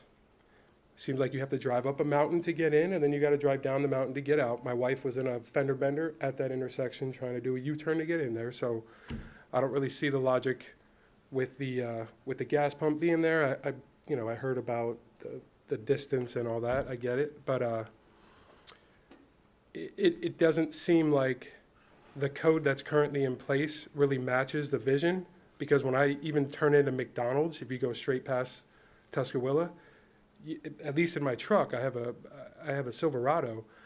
I almost hit whoever's waiting in the drive-through trying to just turn right there. I don't know if you know what I'm talking. It's a tight fit, and then we go to Aldi, so I make a left right there, and I'm like Mario Kart trying not to hit the safety lines that are right there, and then it's all tight. So when I see the slides of a space that's open, of a developer that's going to come in and create another lane on this road and that road, and it's going to be open and it's going to look beautiful. I mean, the colors look great. I'm a huge Aldi fan, so if it matches Aldi, even better. I also notice when I go into Wawa, I'm at Wawa a lot, there's 7, 8, 9, 10, 11 people there. When I go into 7-Eleven or Racetrack, there's one person. And if you've been to the Racetrack by Lucas there, sometimes it's locked. It's not open. There's one person in there making food, and then it's not there. I'd rather have an established brand that's here that wants to be in Winter Springs. And it seems like on social media, there's a lot of stuff going on there. It's very entertaining, but overwhelmingly, the community wants a Wawa there. There's technicalities. There's 1, 2, 3. We meet this. They don't meet that, and all this, and it just seems like it's a waste of time. I know there's rules in place, but there's also waivers for a reason. And if we grant them to some, it doesn't make sense why we can't do it here. It seems like there's an effort being made, and I do feel like it's what we want. If the commission, mayor, everybody's a representative of the people, it's what we want. There's technicalities. There's always going to be something. There's a million policies and ordinances and codes and what have you. You can find a way to find something with any developer. I wasn't when I found out Chick-fil-A and Ace Hardware was going up, it kind of made me laugh because there's a Chick-fil-A, you make a right out of Oak Forest past Winter Springs, it's right there. Gotcha. Anyway, I'm for it. I definitely vote in favor. It makes total sense. I think overwhelmingly we want it. So thank you for your time. Thank you. All right, we have, again, it's small handwriting. Tammy Dowie, maybe? I see TAM and then something. Maybe left? From Banning Drive, Towie, or Towel, maybe is the last name? Dowell, maybe. Okay, we'll move on to Crystal Kearney. I'm going to pull this way down. Yeah, thank you for doing that. I'm Crystal Kearney. I am a resident of Winter Springs in Winding Hollow. I have to be open. I'm married to the Wawa gentleman that is here tonight. But besides that, Wawa has been a family thing for me. We talk a lot about the students. I've heard a lot about that tonight, about kids, about walkability, about concern for them. I think we don't give them enough credit. These students, many of them drive to school and they walk through the school parking lot and they live. They go to Crunch, they park their car, and they walk across the driveway to get into Crunch, and they are okay.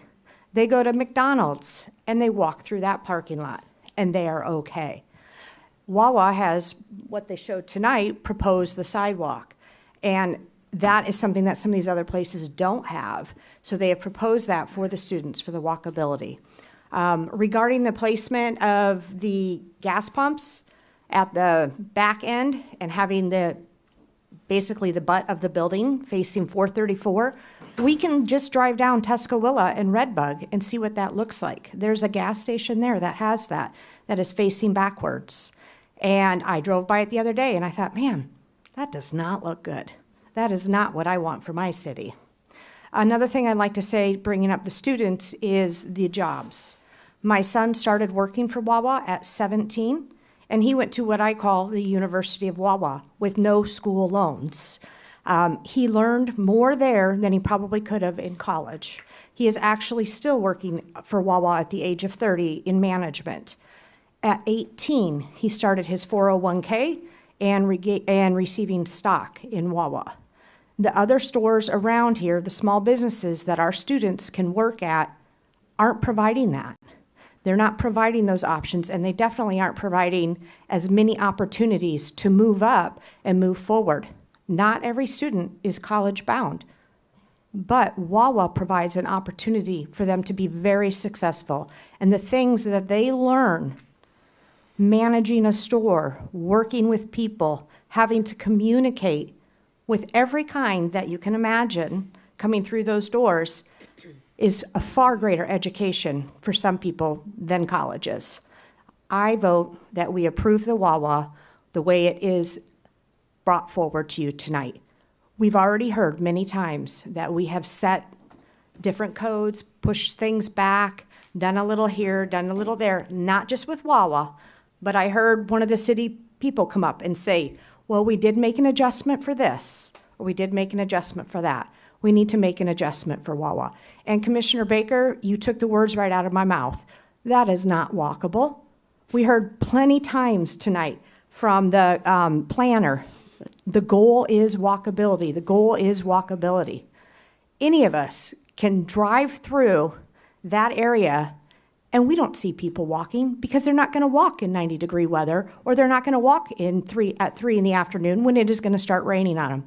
That might have been the goal, but that's not the reality. Thank you. Thanks. Okay, anyone else that would like to, Madam first?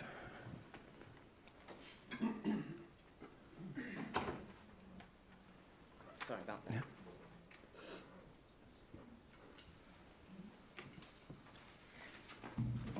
Lower from me. Thanks. Good evening. My name is Pia Valenciano, and I also live in Jessup's Reserve Townhouses.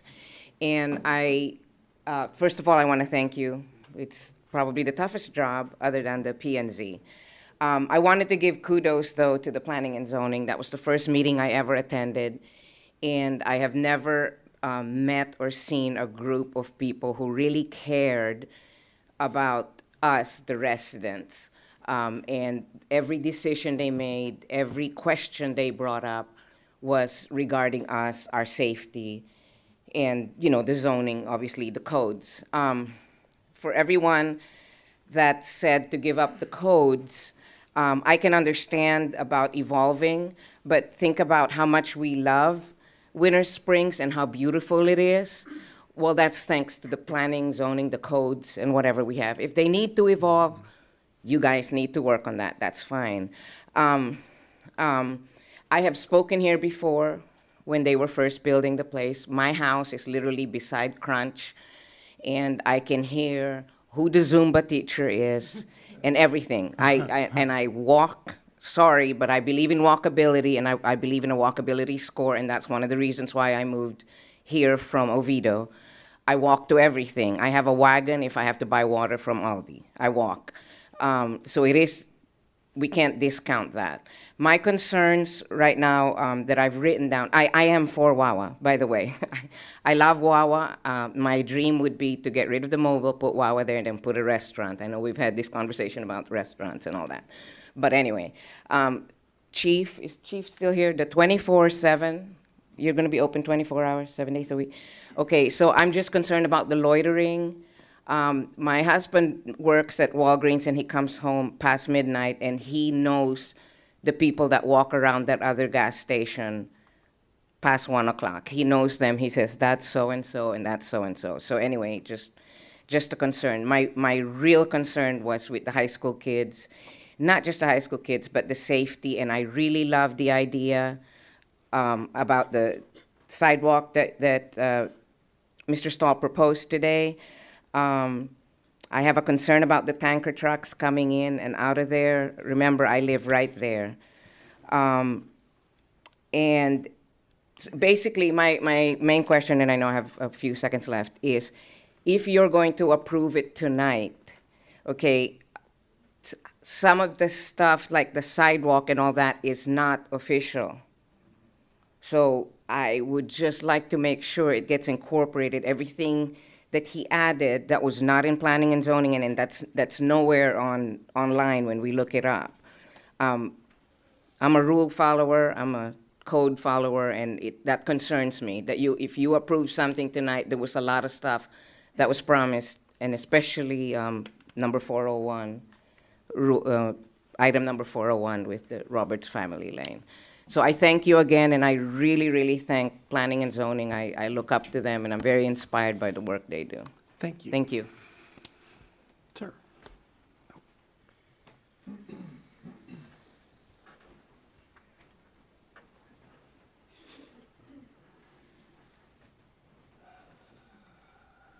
Robin Nealon. I live here in. Why don't you pull the microphone back up? for me, Sorry, please? it's really low. Yeah. Robin Nealon, Winter Springs. I've been here for 40 years, like I said. I want to address some of the things here. I was attacked by 5 people, so it was kind of, they got 3 minutes times 5. You get 3 minutes about Wawa and only Wawa. Only Wawa. Only Wawa. There'll be Okay. another public input, but this public input is only for Wawa. I was just being Sorry attacked about by that. 5 people, so. Okay, there will be another public input, but this one's just for Wawa. Yes, ma'am. Hi, Michaela Rivera. I am a Winter Springs resident in Winter Springs Village, a reluctant Winter Springs resident, I will say. So I was born and raised in Oviedo, lived there for 30 years. I just moved here about a year ago. It was a debate between me and my husband because I did not want to give up my Oviedo address and all that came with Oviedo, but we just found a house that suited us here. I will tell you, I do not get gas anywhere in Winter Springs. I live right across the street from that mobile, and I do not go there, especially at nighttime. One of the things I don't like about Winter Springs is the lack of amenities, the lack of convenience, and I think Wawa really brings that. To your point about the gas pumps in the back, though, I don't know if you guys are familiar, but in Oviedo, the Wawa that's on Mitchell Hammock across from that Home Depot, the previous gas station, the fuel pumps were on the back, facing where Mission Barbecue was, which it was Woods at the time. That gas station never lasted. A lot of people came in, they tried to rebrand it. It never lasted because from a safety standpoint, like especially as like a woman, I have a 9-year-old daughter, I'm not going to be in the back of a building at night pumping gas. And one of the things Wawa brings is safety. And then to your point, so my husband is a police officer, and 2 years ago, Wawa actually sponsored the Police Unity Tour. So I don't know if you guys are familiar with that, but it's like a 250-mile bike ride. And they actually sponsored his police department to participate in that. So they are a great community partner. But yeah, so I just want to say for Wawa, for everything it comes with. So thank you. Thanks.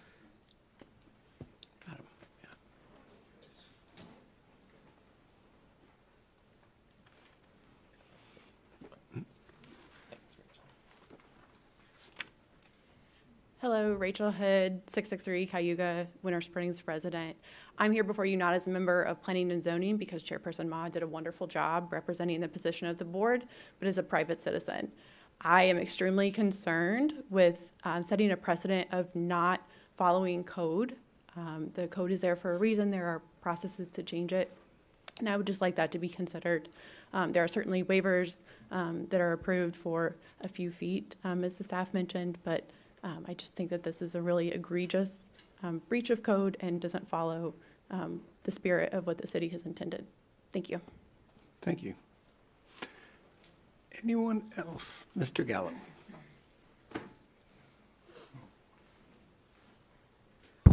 Evening again, Art Gallo, Winter Springs. My first experience with Wawa was about in 2009, and my son went to college in Pennsylvania. And Wawa decided to build a gas station across from his frat house. And they loved it. And that was my first experience with Wawa, too. It's a great store. And we definitely we have to have a Wawa here in Winter Springs. But I think I kind of agree with Karen Meyer here in that we're trying to do a lot in a little bit of space. So my question is location. Planning and zoning did exactly what they're supposed to do. They looked at city code as they're supposed to do, and they gave you a recommendation. So your decision now is, do you modify the city code? And whatever you do with that property, it's going to have to take a modification. And so as long as the end result looks as good as it can look, that's about as best as you're going to do. Or you're going to say, no, it's not within code, and we're not going to give any variances. So to me, it's a location problem. But I give you a suggestion, too, and I don't know why you wouldn't consider this, other than it's probably too late. There's a whole bunch of land in the Greenway Interchange District. Matter of fact, if you head east on 434, just a little bit, down to 417, on the north side there's right off of 417, perfect location. You could build a Wawa as big as you want to make it down there. And having been at a meeting with the owners of that land, I know they would probably at least listen to any proposal. So the end result is Wawa is a great company. I think majority of the community wants it here for many good reasons. So your decision is how much do you want to change the code? And that's it. It's not, and if you do change the code, it's not the end of the world. I was here when we discussed the code in the town center over there, how we were going to have all these setbacks, and that was like somebody was going to come in, buy the whole thing, and make one giant thing and follow a code. Well, now it's a puzzle over there. So I think do the best you can for the city. And you know what the residents would like to see. Thank you. Thanks. Anyone else? Mr. Greenberg.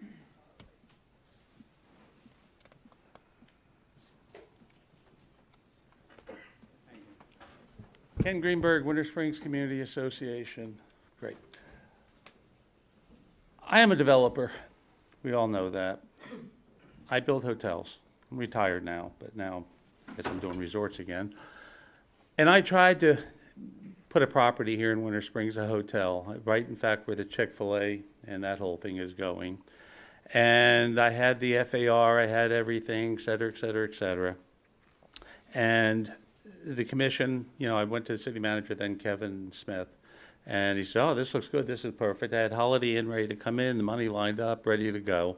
The property owner was willing to play. And then it came up, there was all kind of roadblocks came in. Well, if it's over 20,000 feet, you need a special exception. If you need this, you need another special exception. You know, I said, what the hell's the FAR for? You know, if it doesn't really matter. And I walked away.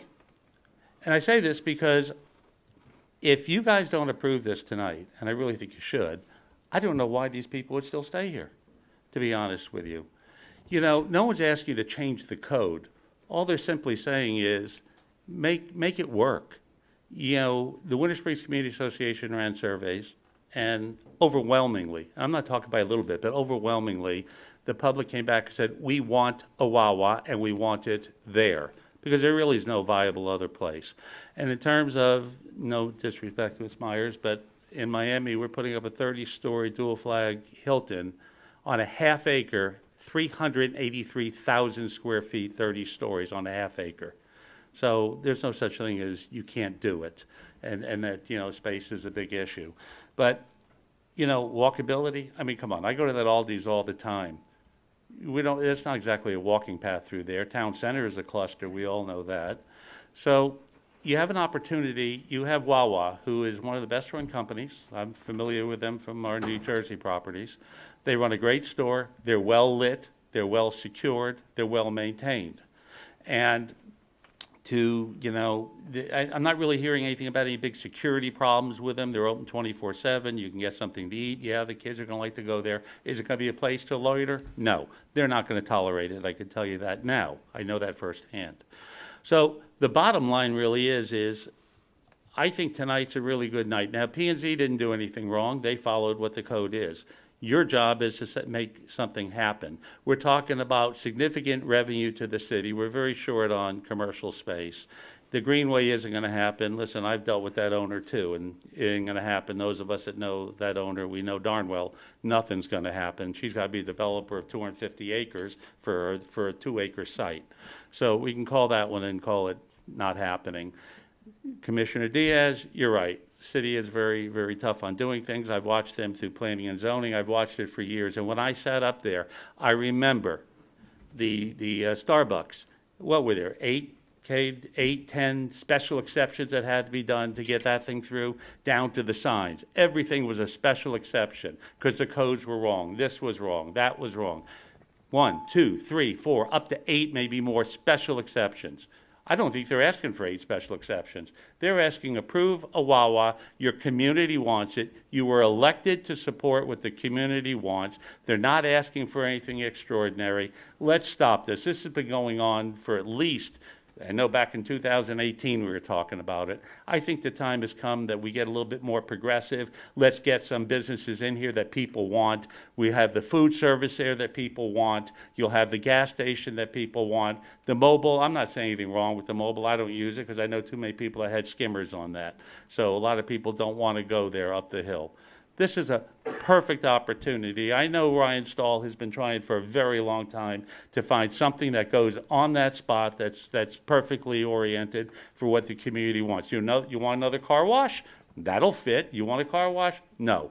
You want anything else? You know, you're not going to get a Longhorn or something like that. I would love one. Ain't happening. So let's go with what will happen. Let's make it happen. P&Z did their job. They followed the code. I got that. But it's your job and your responsibility to turn around and say, we can make the exceptions. We have made the exceptions. Starbucks is an exception, and so is a town center for that matter. So let's make it happen, and let's make it happen tonight. Let's not drag this out. Thank you. Anyone else? Anyone else? All right, and my last chance. Everybody wants a Wawa. I don't see a big fight about what they want.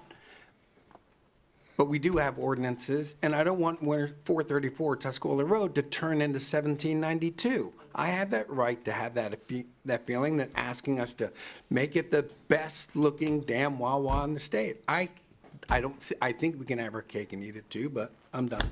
Nobody's against Wawa, nobody's against kids, nobody's against that. When nobody's arguing that it isn't one of the leading companies in the country. You guys are great, but this is not 1792, it's not Miami, it's not Oviedo, it's Winter Springs, and I think we should fight to protect it.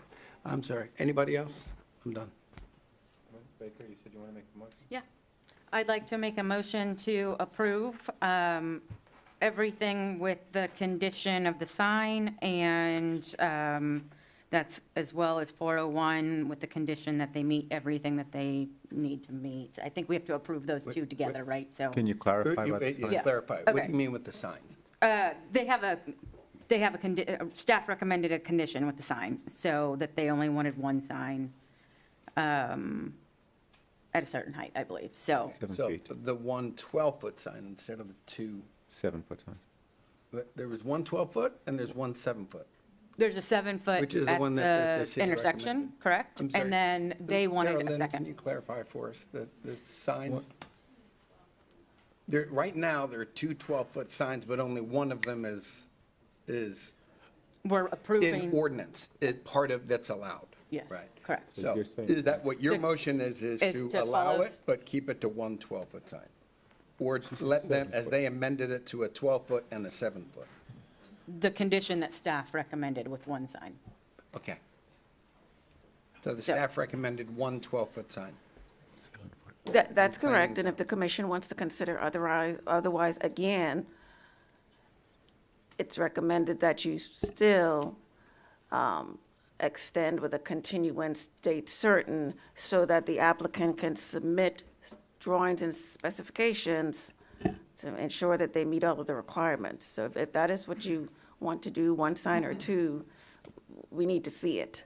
You're making a decision on something that's not before you right now. Along with the added Mr. Mayor, pedestrian sidewalks and can we things let that. the city attorney weigh in on that? Yeah, please. I think, Carolyn, you're referring to the quote offerings that were made that are not in the plans? Yeah.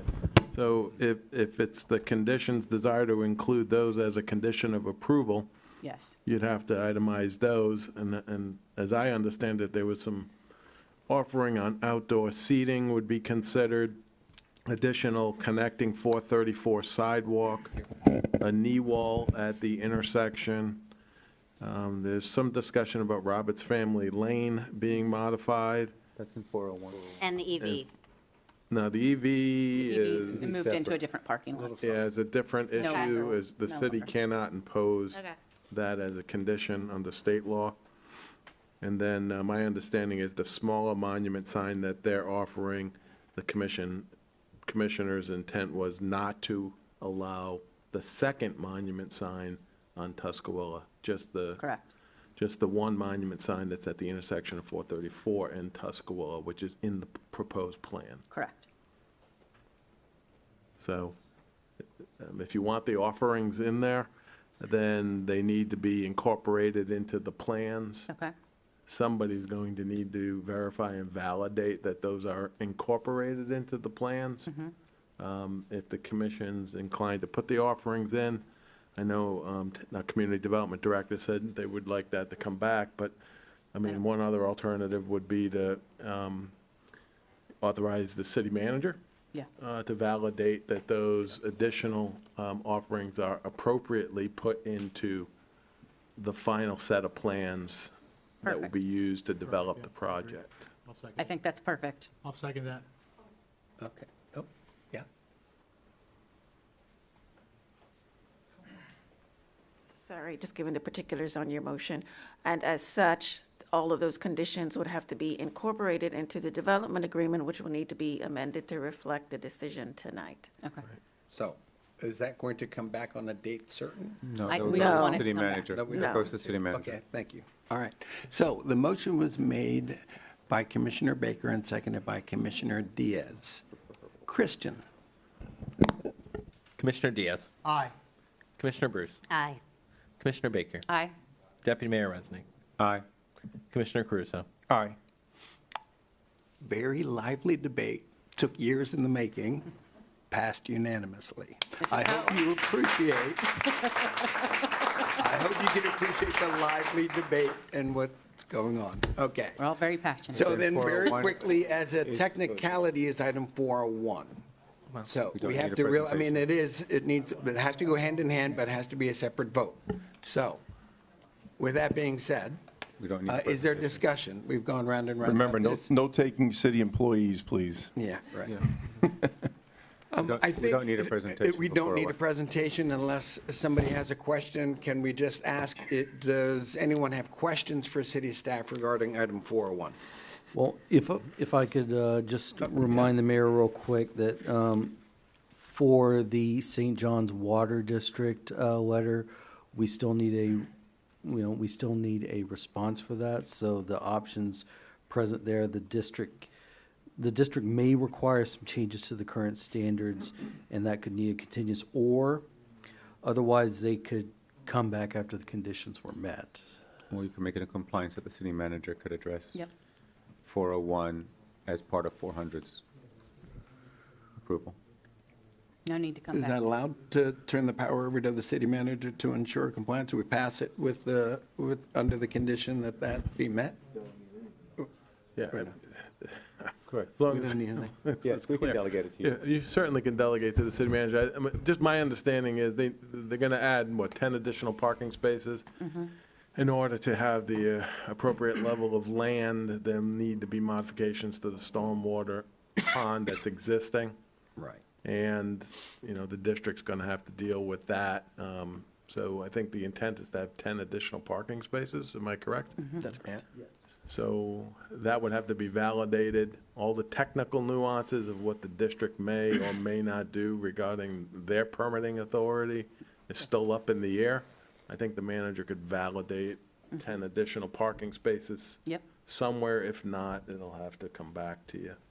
Yeah, basically, we're approving with the condition that they meet all state and regional licensing and Well, permitting. It's the approved from 10, our side. it's the 10 additional parking spaces, right? It's, And Roberts Lane. Yeah. But they have not completed the St. John's work yet, and so we're basically approving as long as they do all their necessary work. Right. That's what's not done. Just want to make sure I'm Yeah. giving you all time. So just to give you an update on the Water Management District permit, the Wawa parcel and the 10 parking spaces are in the same permit application, so we can't build the Wawa until we have the Water Management District permit anyways. Unfortunately, the St. John's staff is not as willing to work with us as your staff, so they're a little bit slower to respond, but we're just working with them on ownership documentation at this point. A lot of attorneys, I'm sure you can appreciate how busy everyone is. So that's where it's at right now. But the plan that you saw before you is the latest plan that the St. John's Water Management District has, and hopefully the one they'll be approving soon. So, Sounds good. Okay. Public input? Sorry, public input. Anyone want to speak on the second part of the Wawa and the parking spaces? No? Then we'll close public input. Make a motion to. Is there something important before we just pass it? I don't want to get in the way of that. Ryan Stahl again. I know that we can't add the electric charging stations as a condition of approval. I am going to ask a question, is there anything that will prevent us from doing it? Because we would still like to read in the record that we will intend to do it, so. Done. I think you just did. Okay, thank you. We appreciate that. You want to make a motion? Yeah. I'll make- The Senate Bill SB 1082, I believe, stops us municipalities, but yes, I'll okay, make- take a motion. I'll make a motion to approve item 401, pending all the documents are in compliance, and allow the city manager to advocate in connection with the previous item, which was item 400. Motion's made by Deputy Mayor Resnick. Is there I'll a second? Seconded by Commissioner Baker and Christian.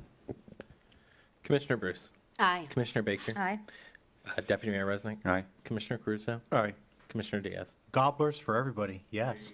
Okay, and motion passes. You got it. All right, that brings us to regular agenda item 500, electric vehicle charging discussion. Commissioner Bruce, I believe. Yes, I think we needed electric charging, and it sounds like it might have been satisfied with this last agenda item, so I think we're good to go. Yeah, same. Okay. No need for discussion. No need for discussion? You are? Then we will move on to item 501, consideration of presenting Charles Lacey with the key to the city. Yes, would just like to check the diocese temperature on presenting Charles Lacey, who served over a decade as mayor here in the city of Winter Springs, and see if we could honor him with the key to the city. Yes. Do it. Yes. Yes. He served long Shall I enough. make a motion? Yes. Yes. I'd like to make a motion to present Mayor Charles Lacey with the key to the Winter Springs city. Second. You can have it. Okay, the motion's Second, made by third, Commissioner fourth, fifth. Bruce, and I believe the deputy has passed it to, seconded by Commissioner Crusoe. Christian? Commissioner Baker. Aye. Deputy Mayor Resnick. Aye. Commissioner Caruso. Aye. Commissioner Diaz. Aye. Commissioner Bruce. Aye. And the motion passes. Logistics of that, we have it, well, we have keys to the city budgeted every year, so we'll order the key. Once it becomes available, reach out to Mayor Lacey. You have coordinate time. He's when on we He's away for vacation. 2 months, so. He's on Still vacation. plenty On of time. vacation. January. Okay. Well, Now, when So- is it open? Well, that does bring it Before back. Christmas, Is there a limitation? The American, I'm not against in any way, but what I'm saying, is there a limit? Like, we've limited them to less than once a year, or is there something? Well, no, we've I just- never done anything. No, I mean, Sorry. last time we did it was with Monsignor Blewett. That's not true. No, I Who was think it the before last that? time we did was The last time Commissioner we did it, Cannon. yes, Cannon. Oh, right. No, what? Wasn't it yes, we Blewett did. since then? No. Well, Okay. since we established today it's no longer 1998, can we make it an electronic key? Ooh, A fob. No. It's a nice thing to It's a hang. plaque It's that you nice can for the hang mayor at to your have a house. nice Bob. key. You can have it, yeah. Present, But, argument, yeah, present no, it, do so, it right. So I'll just say, every time it comes up, we talk about if you want to create any Every time it policies or comes up, if procedures there's or anything anything, like that. right. But it's always been up to the discretion of the commission and, Yeah. Let me be clear, I'm not coming out against giving the key to the former mayor. That's not what I'm saying. I'm just asking, bringing up what seems to come up every time. Okay. Next. I thought we were going to create this. Item 502, matters related to boards and committees. I have a nomination for Oak Forest Board. I'd like to nominate Doug Atkins. I'll second the motion. Okay, Christian, is this paperwork in? yes. Great. Motion's made by Commissioner Baker, seconded by Deputy Mayor Resnick. Christian? Deputy Mayor Resnick. Aye. Commissioner Caruso. Aye. Commissioner Diaz. Aye. Commissioner Bruce. aye. Commissioner Baker. Aye. And motion passes. Any others? No, I forgot to find somebody. Seeing none, we'll go to item 503, new business. Is there any? I have 3. Okay. So, again, tonight came up, stormwater ponds. I know I've brought it up before, but I'd like us to put together and consider that we basically, as we've talked about before, maintaining the stormwater ponds throughout the city. We don't actually have a formal decision from the dais, and we were told in August we would have a conversation with the outsourced company to tell us where we were going with it, but we haven't heard from them. Here we are in October. I don't want us to get much further down the line. So I think it's time for us to choose if we're going to go ahead and maintain the stormwater ponds within the city. And to me, that's, we're sort of doing it, but put it into an actual decision. Just to clarify, if I could, in reference to private stormwater ponds? I mean, my view of that is I do think it is still premature, because the impact from a cost standpoint is going to be fairly substantial. So without having that discussion with Kimley Horn and our consultant, as well as Ralph Tellis, on what those costs, they're going down parallel paths, and part of the reason we haven't heard from them, and you're absolutely right, and this should have been wrapped up by August. The big delay of that has been some staff changeover within their team, as well as the basin study that was performed by Seminole County. And so that's delayed us. We now have a tentative scheduled workshop for December, of which I think a lot of that conversation will be heavily focused on that. If we just have that conversation amongst ourselves as a regular agenda item, I think we're going to be remiss and short on really some of the technical aspects of what that will include, which ultimately drives paying for it and the cost. Obviously, if money were no issue, it'd be no concern. But the way the analysis is working and the way the rate study will be looking at making recommendations for staff as well as equipment to be able to do that. So if you're inclined to wait, I mean, we could have a generalized conversation, but if we're going to make any real decisions, I would recommend that we wait until that workshop with Kimley Horn, which is tentatively scheduled for December. In the December 8th commission meeting? It's a dedicated workshop that's being planned. We have one meeting in December, as you know. Yep. We were looking at trying to do something kind of late or to mid December, as far as probably the end, after that meeting, probably somewhere around the 12th or something, I think they had recommended. Obviously, being well aware that's the holidays, we would schedule it accordingly. But that's the current plan, to utilize it, that extra meeting month, and fill something in there for a dedicated workshop. That's going to be a lengthy workshop, a lot of discussion and a lot of questions, no doubt.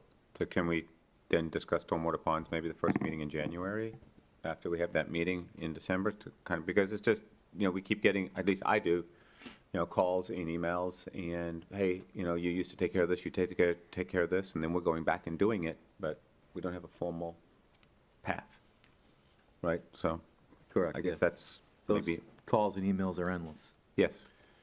Along that same conversation, I know I brought it up as the easements all along the waterways. I know this year so far, knock on wood, it's still hurricane season, we have not needed it, but we've got plenty of time to get those easement documents, so that when access is needed, we're not stuck in only a few places. We can actually get easements along the waterways. I don't know what people think about that, but I'd like just a document brought forward that we can vote on it, and then staff can go and get those easements. Well, do we need necessarily to vote on something to? Well, we need to create a rule so we can tell staff to go do that, right? It's under new business. Because I'd need to learn more about specifically where and is it every single lot line up and down every creek? So we have 5 waterways, or effectively water basins. So you're talking about every lot owner in those 5 lots. I guess, yeah, we'd have to figure out what's the cost going to be, what's the effort going to be, and then Shouldn't find be that much out. cost other than staff time just to kind of reach out to them with a letter and saying, hey, we want. I'm not yeah. opposed. Yeah. I'd just like more information before. That's why I want us to make it as an We just need agenda a item. utility easement. Okay. A utility easement, so staff can bring us back a document that says, hey, we can do this, this is what it would look like. Got it. And then my one other thing, I know the NRCS grant is done with sediment. I've had 2 people coming from the Lido and Alton Road asking if we're going to be continuing sediment removal behind that, similar to what we did with creek cleanup removal. I don't know if anybody if we're looking at that, city manager, or not. The crossings that were originally identified have all been completed, yes. Right, by NRC. There are 3 other fairly significant projects, including city-owned property at Solary Canal, as well as over on Lake Ermine, Willow Lake, some infall locations. And so there are some additional approvals that have recently been approved by NRCS to do some additional sediment removal that we had to go back to them with some of the savings or additional available funding that we were able to save with the Zulu bid and request those. They have since approved those 3 projects, and we're in the process now of pulling together the bid specifications and getting those out on the street, get that work completed. Some of the other areas we will have to look at individually as far as potential for sediment removal, but we are looking at following back in with city staff on doing some finer cleaning as far as debris removal within the creeks, and that will also take a look at potential sediment removal areas that the city is able to get at. A lot of potential areas have just equipment restriction issues and trying to get in and maybe not having the right equipment to be able to do it, but it's definitely on the list now that the contractor is out and, looking at going forward with the maintenance of that. Okay, that's it, Mr. Mayor. Yeah, I guess what I'm hearing is a bunch of things, 3 items about stormwater and, kind of looking at this stormwater, the Kimley Horn kind of task orders and programs and stuff. Yeah, maybe at some point, we're going to have a meeting in December to review stormwater stuff and ponds and kind of an update. Is that what you? That's correct. We've been talking with the team, both in-house. We have to pull together Kimley Horn as well as Raft Ellis, as well as David Hamstra from Pegasus. So there's a lot of lot of folks that need to be involved with that to have the right conversation, and we are aiming for December, recognizing that isn't ideal, and we're, 90 days before we wanted to have this conversation, or after we wanted to have this conversation, so. Thank you, Mr. Sweet. Just, it's one of those, that's that Yeah. priority that we're going to be Some fighting with. of for it years. was out of their control, especially as it relates to making sure that the basin study, they promised that in, I think, July, originally in January, and then in July, and we didn't get it until sometime in early September, so.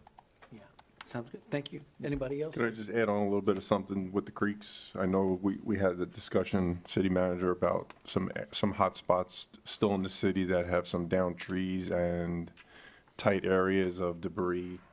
I know we discussed it, so just like to hopefully we can get that going before the end of the year. Absolutely, yes. I'm aware of the locations that you're referencing. and Good. We've added that. Thank you. Yep. I think we all hear pieces, and we just want to make sure it stays on the front burner. There's other, kind of, for lack of a better term, I know there's no name creek, but there's some other little culverts that go around through the city that, because they're so small, they don't really. Specifically talking about No Name Creek. Yeah. Well, I'm talking about it, not the ones that are not called no name, but they don't have any, they're more like a little culvert, but homes were flooded. Yeah, trees in the down, middle of like, it. behind my neighbor's house, and the water just pushes up all around the creeks. Yeah, that's not what I'm talking, so what I was I trying know to what say. you mean. What I was trying to say was that there are still some culverts and things around the city that flow right behind people's homes and things, and they're contacting me. So we might have to start branching out a little bit and just seeing what the plans are and just keeping our kind of thumb on the scale to make sure that we continue making stormwater a priority. That's, Yep, yeah. exactly. Yeah, thanks. Okay, if there's no more new business, we'll go to reports. Yes, thank you. Just a couple of quick few updates. October 1st, happy to report we have successfully transitioned over to Woodard and Curran as our wastewater and potable water operation and maintenance team. They've replaced Veolia. Their transition has been going smoothly. Staff on board, and they have a great team that we're very fortunate to have. We've been having a lot of communication. They've been a great player in the sense of having weekly transition meetings and have been very responsive to stuff. They've decided to jump in heavily with their own staff training. They've invited our staff at any meeting, any training that they have or conduct. Any of one of our utilities and public works team can attend their trainings, and it's been a great partnership thus far, and we're almost 2 weeks into it, and things are looking positive there.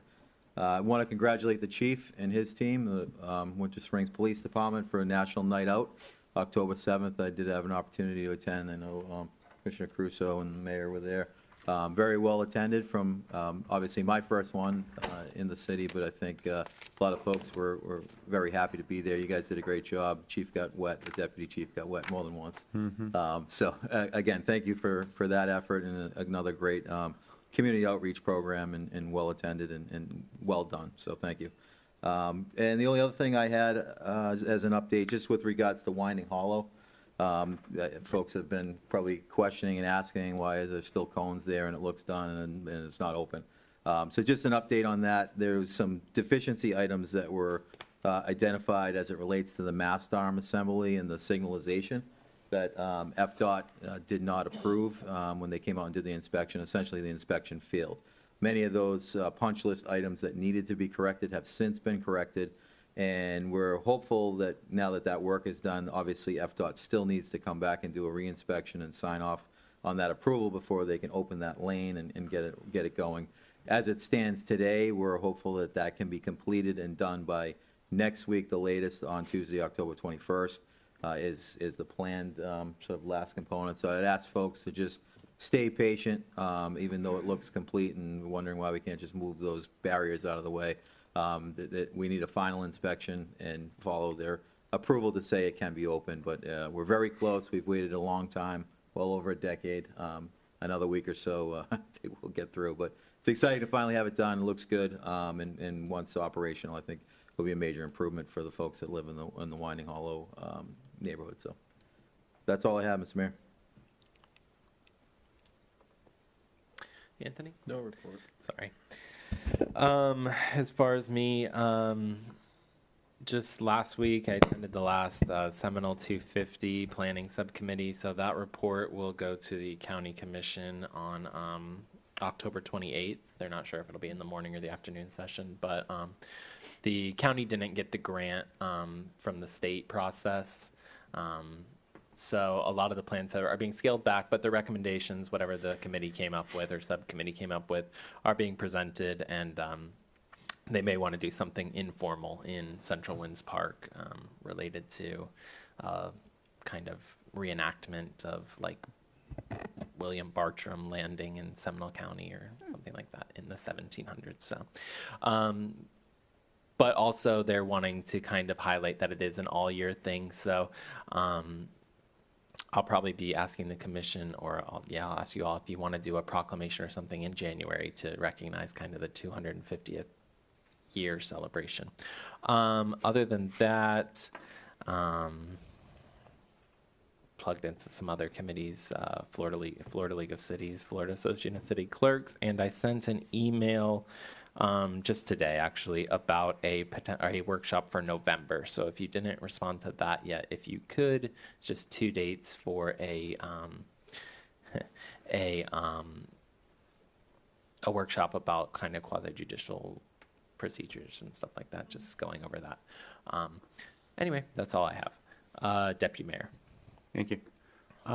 Just a few things. One, committee weeks in Tallahassee have started. So those have been pretty interesting to both watch and see what's going on. It's also a time for conversations about appropriations. So City Manager, I'll chat with you about some of that stuff coming forward, but I think that we have a very short window to kind of get things moving. Yeah, I could just add, I have had many conversations with Andrew. Yep. Our lobbyists, we've come with strategized and have some lists working with the team, most of which are utilities related projects, and we're absolutely on that. And I'm hearing once again from Tallahassee that it's same as last year. Yep. State-focused appropriations by request. So this Friday is Florida League of Cities, so I know that that'll be another meeting to look at policy, see what Florida League's got going on for policy. I'm sure I'll be seeing all of us there. And then the following weekend is training, more training. So that should be a lot of fun. So that's going forward. Last week, I and several of us here did go to the Rescue Outreach Missions luncheon, and it's really a luncheon request for supporting those in homelessness. They did make a very good point that there is only one place for people to go. That's up in Sanford, but that we're not going to look to put a homeless shelter here just yet. But with that being said, I do have donation forms. If anybody here who's still here that has a willingness, I am very happy to give you a donation form that you can put this forward. It's about $35 a day to house and maintain some of these people. And I don't know if my number's correct, but I think they said there were 28 tables, about 10 people at a table, and they had us all stand and say either that was what they serve monthly or yearly. I can't remember the exact number, but it was significant. So, and it's in our town. So, that's it, man. Thanks. Commissioner Crusoe. Chief, thank you for a good event. Love dunking you twice. I didn't get to do DC, but you were the target of the day. It was a great event. There was a lot of people there. It was a nice presentation by the Canine. All the kids enjoyed it. I got picked out, unfortunately, to be the test dummy. No, not to get bitten, but it was fun. I was also at the rescue outreach with Commissioner Resnick and Commissioner Baker and Commissioner Bruce. It was a nice event. Thank you for attending. I was happy to be there. Homelessness is a problem. We all have to do what we can do to try to keep it down. Also, I'd like to make a motion to direct city staff to do a cost analysis on bringing landscaping back in-house. I think it's been way too long since we've had the new company come in and do a cost analysis on maintenance, equipment, staff, benefits, quality control. I don't think I'm leaving anything else out of that, but everyone gets the idea. So that's my motion. You can't make a motion now, but you can have it added it on to a as future an agenda. agenda when it fits, and you just Okay. have it added on for discussion. So that will be where we're at with that. Thank you. Yeah. That's it. Okay. Mayor McCann. All right. Really very, very little. The League of Cities, Police Department, again, Chief, thanks to you and your staff. How about this? Somebody just sent me, since we're talking about the Police Department and Night Out, somebody just sent me worldatlas.com. It's just ranked Winter Springs one of the 9 safest communities to settle in Florida. So that just hit my email just now. Can you and, share that? Yeah, absolutely. Yeah, I think it's great. Just, once again, that reconfirming that all the work we're doing is making an impact, and Chief, all the work that you and your team do makes an impact, even though he's not listening to me. He knows what I think about him. That's my report. Commissioner Diaz. Well, tonight's Columbus Day, or today's Columbus Day. So I wanted to address a couple things here, but first I wanted to address that we do have, we're wrapping up Hispanic Heritage Month. Muy buenas noches a todos y feliz mes de la herencia hispana. Quiero felicitar a toda nuestra comunidad hispana y desearles mucha alegría en esta celebración muy especial. En nuestra área hay celebraciones locales, incluyendo una en la ciudad vecina de Oviedo.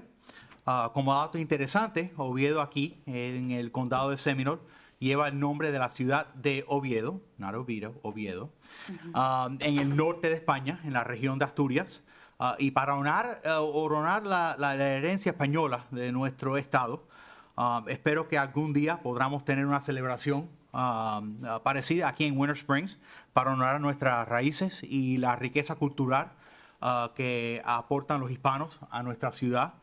And there's a lot of importance to of Hispanic heritage. And Hispanic Heritage Month is a time to recognize the profound influence of Hispanic communities in the history and culture of the United States.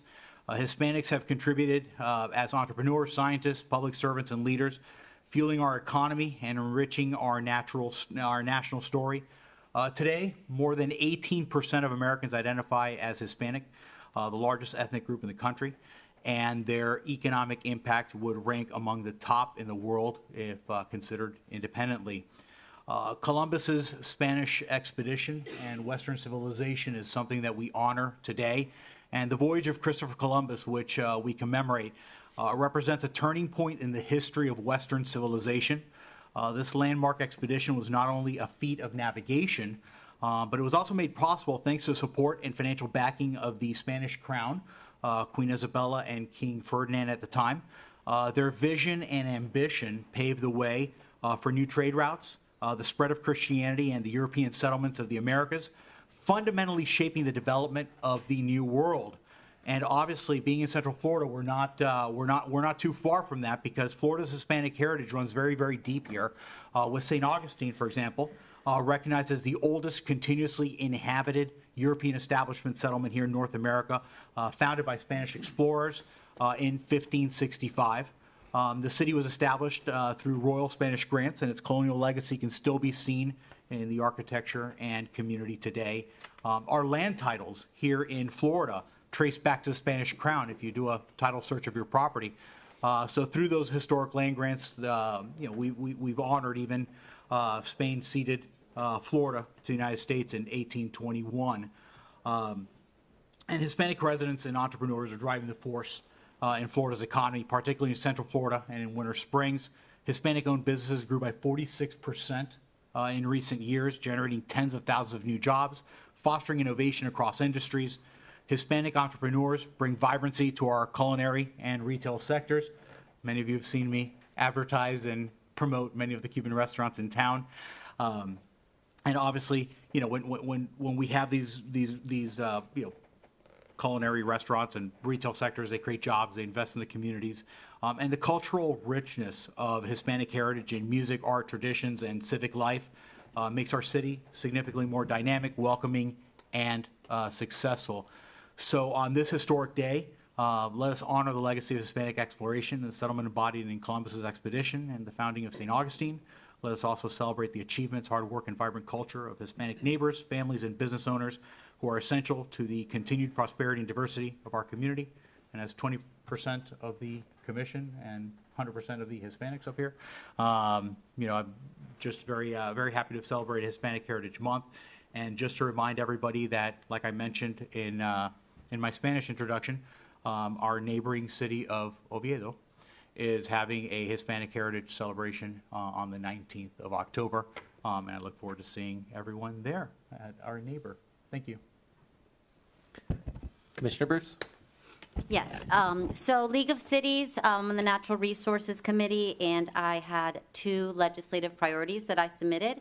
The first one was streamlining tree mitigation. I've learned from the city of Winter Springs that not all cities and counties, there's 411 cities and 67 counties, it's almost 500 different regulations for tree mitigation. How are we calculating it through DBH or canopy, and how are we spending the money? And so I provided a recommendation to do a statewide streamlined regulations for tree mitigation, in addition to stormwater ponds for existing HOAs and stormwater. The new stormwater rule is for new projects. They have a great, wonderful standard. But what about the existing? We're still not monitoring them. And so that got a lot of traction. And so I'm excited for Friday to continue the discussion. In addition, just wanted to thank Chief Track so much. I see a lot of the police stopping the kids running through stop signs. I think that is really clearly sending a message to not be careless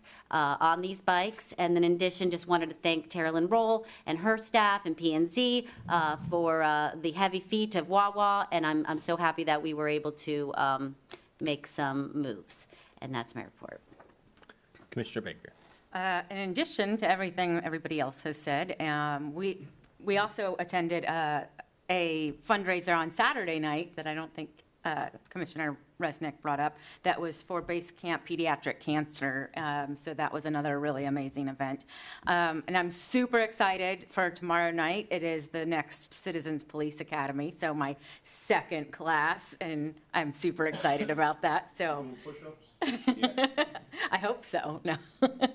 And I've also been asked to go to a Seminole County event for school-age children that is from the Seminole County Women's League of Voters to speak on women in government and in little breakout sessions and how we can tackle lots of things as women. So that's all I have.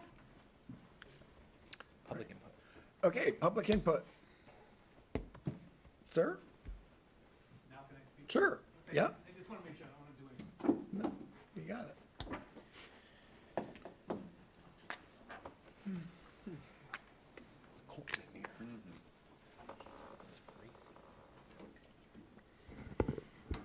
Okay, Robin Nealon, I've calmed down since earlier. I don't know if you know what that's like to be attacked. I've been attacked for the past 4 months. I've been attacked personally, my family. I don't know if you know what that's like. My children calling, crying, what that's like. And that tears your heart out when you know the person that you're the cause of them crying. So that hurt me pretty bad. So I'm here. I had 5 people attacking me tonight. They had 3 minutes. I had 1 3-minute timeline. So I'm asking for this time. As you were aware, we did do an LP. It is in the permit. Brenda Pez is quite aware of it for the tank. So it is in the drawing. It's always been in the drawings. I'm following the procedure for the permits as required. Scott Adams, who's the inspector, has been there. We've been blowing through the inspections. He will tell you, I've not done anything wrong. He will tell you everything's been perfect that he's gone through. He calls me every other day. We go through the things. He's an incredible guy that I've been in the field for 40 years, and he's very conscientious about getting this thing done. So I'm not breaking any rules. Don't want to break any rules. I'm not here to be a rule breaker. I'm here to be someone to work with the city. I will always acquiesce to the police and the rules, always. So I want everybody to know that I'm not here to break anything. I'm here to work with the city. The LP tank is there and valid. It is open. It's there for the inspection. We haven't gotten that far yet. It's just laying there. We dropped it off. It is not dug in. It is not in position, and it is not covered up as indicated. So in addition to that, we have one last part that I wanted to make sure everybody's aware of as we go forward on this thing. We are trying to put in, I've installed a lot of chargers as well over my years. Our company installs a lot, and we plan on installing 4 at the store. Not only that, I am an electrical engineer. That doesn't go away. I have a degree from UCF in engineering. That doesn't go away. What does go away, I was a master electrician. I didn't renew. That goes away. I have to take my test over in December. So once I take my test back over, my license will come back together. If you look, it says, I am ready to sit. I'm scheduled for December the 15th for my test. So my company is licensed through another gentleman by the name of Jim DeWolf, and want to make sure everybody's aware of that. Thank you so much for your time. Thanks. Hey, just for the record as well, I'd like to apologize. When you said, I don't know if you know what it's like to be attacked, and I started laughing. That was not directed at you. Okay, I just want to go on the record. I completely Okay, understand. thanks. I didn't take any I offense just wanted to whatsoever. apologize. Okay, I thanks. didn't take any offense Okay. whatsoever, because I'm here, I've seen what you go through. Yes. So I took it that way. Thank you, sir. Anyone else that would like to take this final opportunity? No?